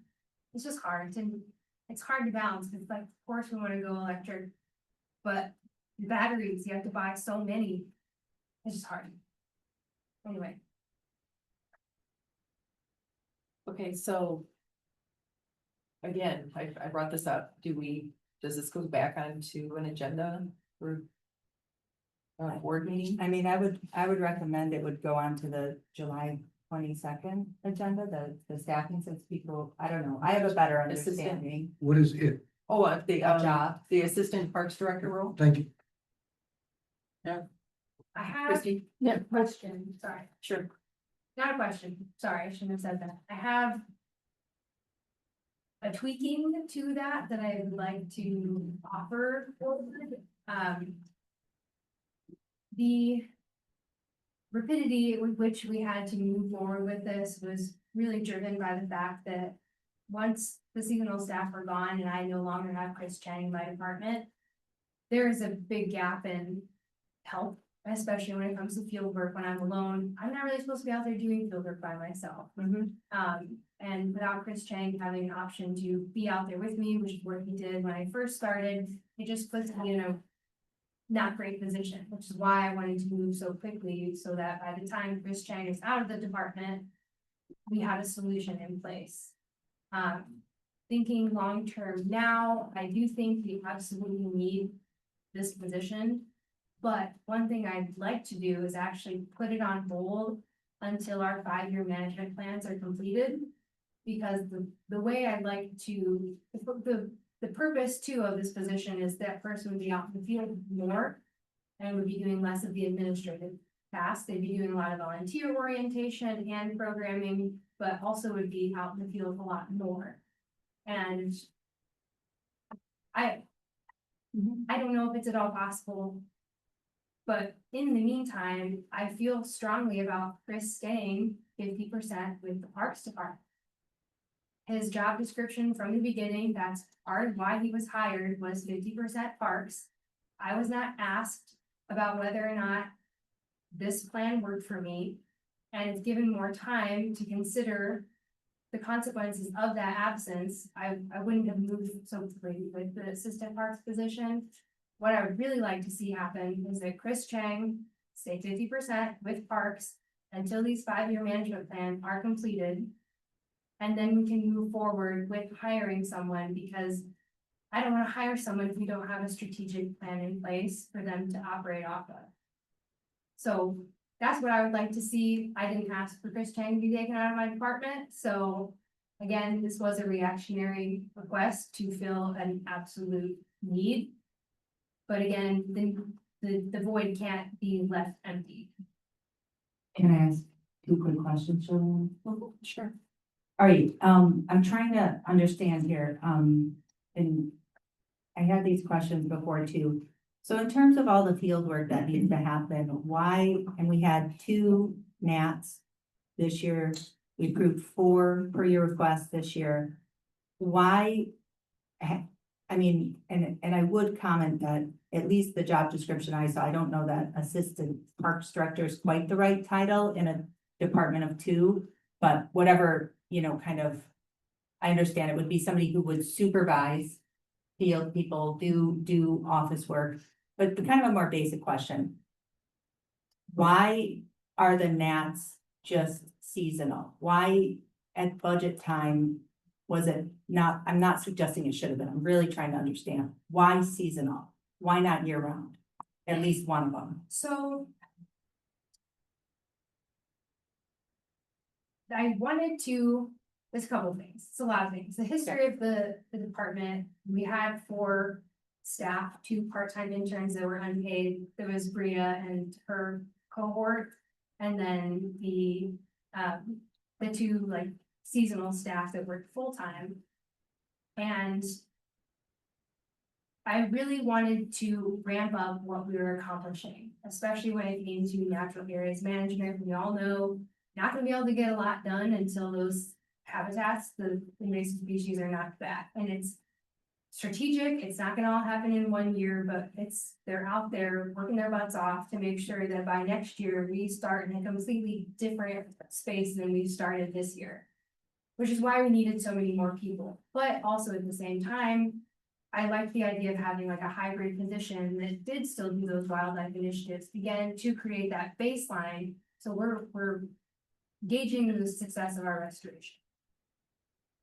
Every place I've ever worked, as part of why I did it this way, was seasonal, because a lot of the work that has to get done gets done in the growing season, and then towards the end of fall, when we can start working on woody invasive removal again. And there's a marked drop of necessity in the winter months in terms of not needing 4 full-time staff necessarily. But there's still work that can get done. Right, that's It's what a I little bit more thought. strategic, in the winter. But the way I'd envision it was 9 months on, 3 months mandatory leave. And part of the reason that was the way I wanted it, which is different than what was accepted at the beginning of the last authorized position. How I wanted it from the beginning was that way. It's partially because of health benefits, health insurance benefits. Which is after 6 months, so we may have to start paying anyways. Well, I inquired about that before this was ever even. And we're all learning, Yeah. but it's just. But I did ask about it almost a year ago, and we're just now finding out. That's why I brought it up in the first place, because now we're in a position where we might have to offer health insurance that we didn't budget for, which is a bit frustrating. Yeah, absolutely. Well, and I think, all of us are just trying to keep the budget on track, as plans evolve, so. Yeah. And I think the other thing I'd share, which was a newer revelation to me, is the way that unemployment funding works when you're saying like 3 months of leave.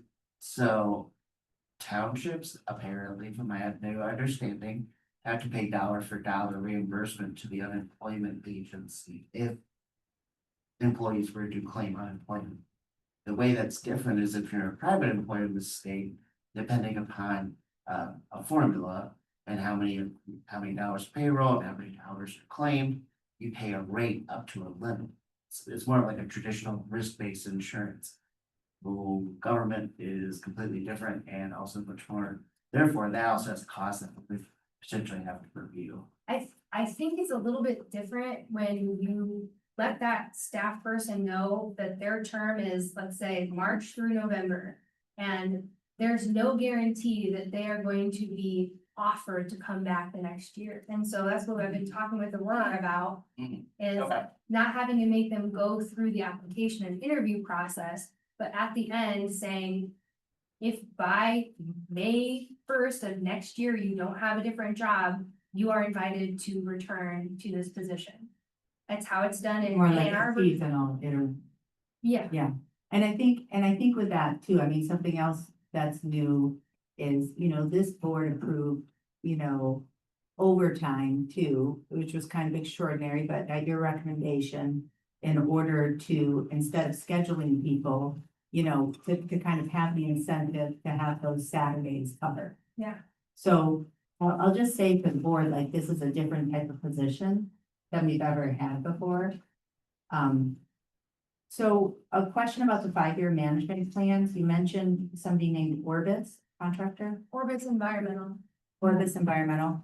So is that budgeted? And if so, when do you expect we might have Yes. a contract for the board to look at? We budgeted 40,000 for the FQIs and inventory, and I'm still working on their environmental, like, this is their busiest time of the year, so I'm still working on getting them out here and scheduling a time, because I think that there's still a little bit of a miscommunication about what it is I'm asking them to do. Okay, Because they do everything. They do the wildlife monitoring if you want to pay for it and those kinds of things, because they set up.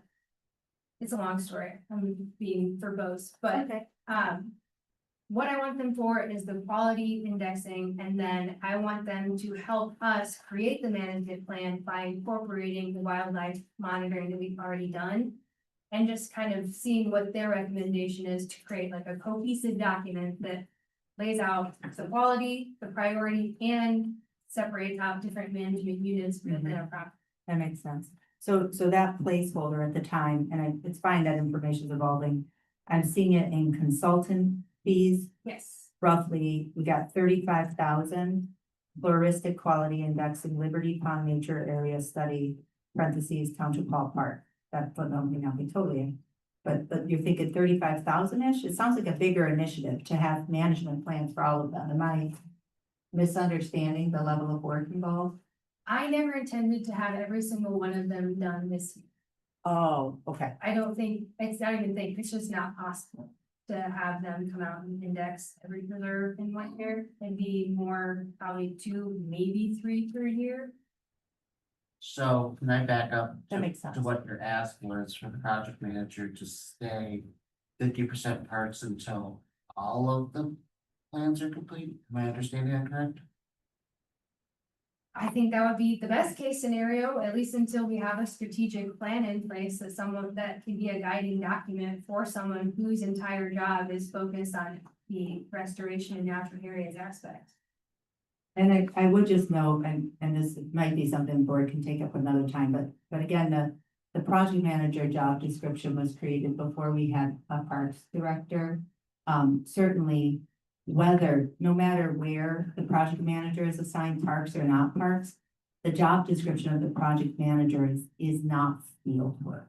I mean, I will say that, and I want to make sure that, if we're paying somebody at that salary level, they're carrying out the duties in their job description. I know there's lots of things like the zebra pathway, and other things, but I also understand there's the safety issue in the field where we don't want to send you or anybody else out in the field alone. We want to have 2 people, so I still see some merit in a different type of position, a lower paid position, one that is, has the skills and qualifications for being in the field. I don't know, I mean, I would defer to, Murphy and Ryan and Christine Aurora on what comes back to the board. And when it comes back to the board, but I just, that you've got your gnats now, there's a possibility of somebody in the field, year round or whatever it is, similar to the job description that was on our proposed agenda last time. That just seems like a fundamentally different job than the project manager job. Sure, that is true. But to execute my job, I still need someone to be there with me, and since we're paying Chris 40% out of parks, there's a part of me that says. We're paying him to do parks work, and if we don't have zebra pathway or the bathroom or other calls to make. That have to do with a project, and I need someone to go out with me so I can clear a tree from a trail, and I need a body there to make sure that I don't cut off my leg. That, well, Parks is paying him, so why can't I utilize that person to? Yeah, right, which I think it would make sense for the board, you know, if we make a budget amendment to shift. You know, Chris from Parks, that it would be replaced with some other more appropriate position and capacity to carry that out. It's not, I mean. I want that, that's what I'm saying, but but there also can't be a gap between. When that position hopefully gets put together and we put out to hire for an interview and hire. And when Chris Chang is supposed to leave my department. I hear you, and you've also just asked us to delay it, so I mean, I don't know, I mean, it's. I get having we don't have to make a decision today, and I'm open, we're not planning to make any decisions, I think it's planning to come, whatever the next step. Would come to our next regular board meeting, I like the idea a lot of the management plans. And whatever resources, I just wanna test for understanding here. So the 5-year management plans, that's something that we would recommend a consultant do instead of either, obviously you would be overseeing the consultant, but instead of you doing the bulk of it or the second position doing the bulk of it. Yes. Okay, or the project manager doing it. Correct. Okay, So just to be clear, why did you, what was your idea to hold off on hiring a permanent, whatever you want to call it, let's say, for the sake of this, assistant park director? You wanted to wait until the management plan was put in place, which if we do 2 to 3 reserves per year, Yeah. how many do we have, we say again? 6? That's several years. Yeah, In several years, I don't think that's a tenable. Yeah, Yeah. You're right. yeah. I think. Actually thinking more about what that person would be doing and how we're trying to hire someone who would be.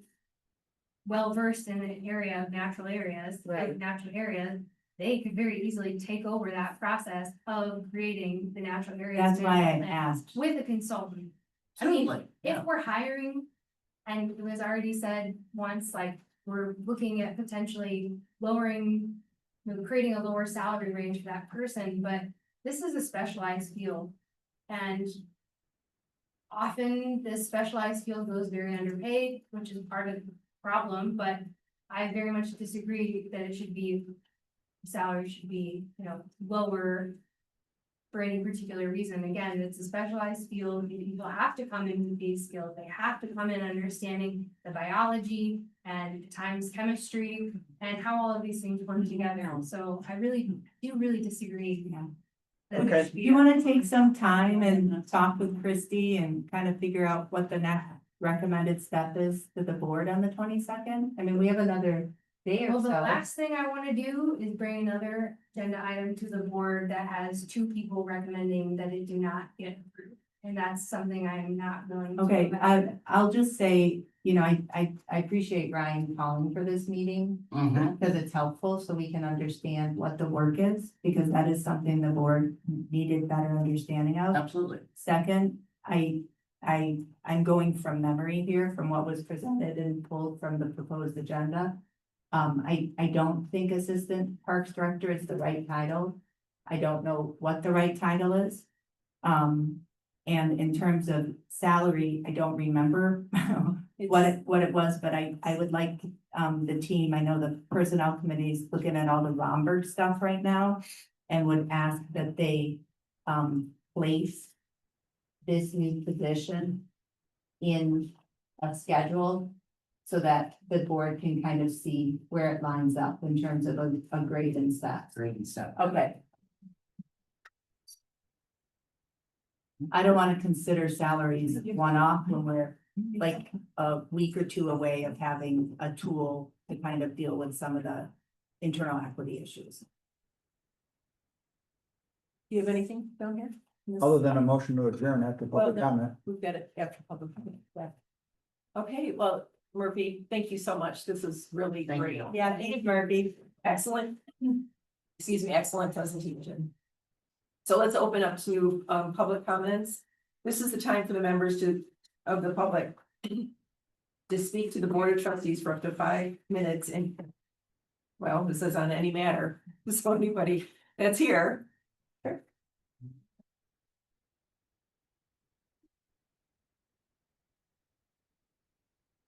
Steve Burt, and from the perspective of someone on the PPP committee, I really appreciated this time. It gives a perspective through different eyes, through very important to this process eyes.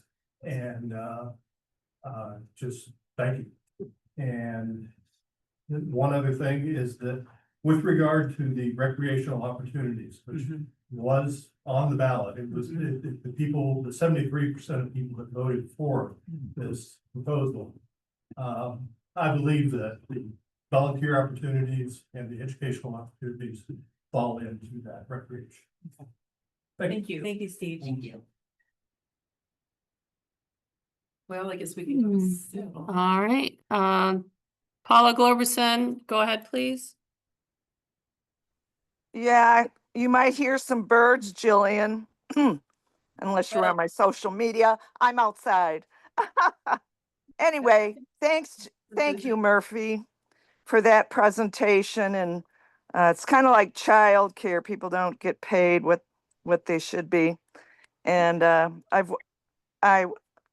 want to talk about the millages again. And because everyone should watch the last RAC meeting. And I think, maybe most people aren't even watching these things. But when I hear that the millages, especially the fire millage, was a mistake, it should have been an SAD. I was perplexed about that statement. And I want to thank Kathleen for the thing about the tree fund, because I've always felt that way. And the new buzzword is density, affordability, and I don't think we want to fill in our wetlands and cut down every tree for a path, whether it's a sidewalk or whatever. And then to Park Road, and I've said this from the start, they need to lower the speed limit. These are not rural roads with a few homes on them anymore. And they're going to be cutting down a lot of very big mature oaks, and everybody knows I'm a tree hugger. But we have budget constraints, and I appreciate you all speaking with the DDA. And then I'll say this: when I hear irrigation of the strip of land down Jackson, and which isn't even going to be possible with taking water from the creek to irrigate and lighting it up like a Christmas tree. We already got all those. I'm a dark sky person too. So, and this is a thought. Some of these specialized programs, I used to take my kids to Mathai, and it was donation. Now they charge. So maybe people would be willing to pay a small fee to bring their children to a specialized event. And they do that at Hudson Mills too. But I appreciate you all getting together to discuss this really important topic. And I hope you have a very good evening. Thank you, Thank you, Paula. Thanks, Paula. No other hands raised. Okay. Is there a motion to adjourn at what time? 5:53. 5:53? Yes, I thought I did, but I support it. Support? Motion Okay, by Riser, support by Flintoff. all in favor, say aye. Aye. Oppose? None, motion passes. Great. Thanks, everybody. Okay, we have officially just.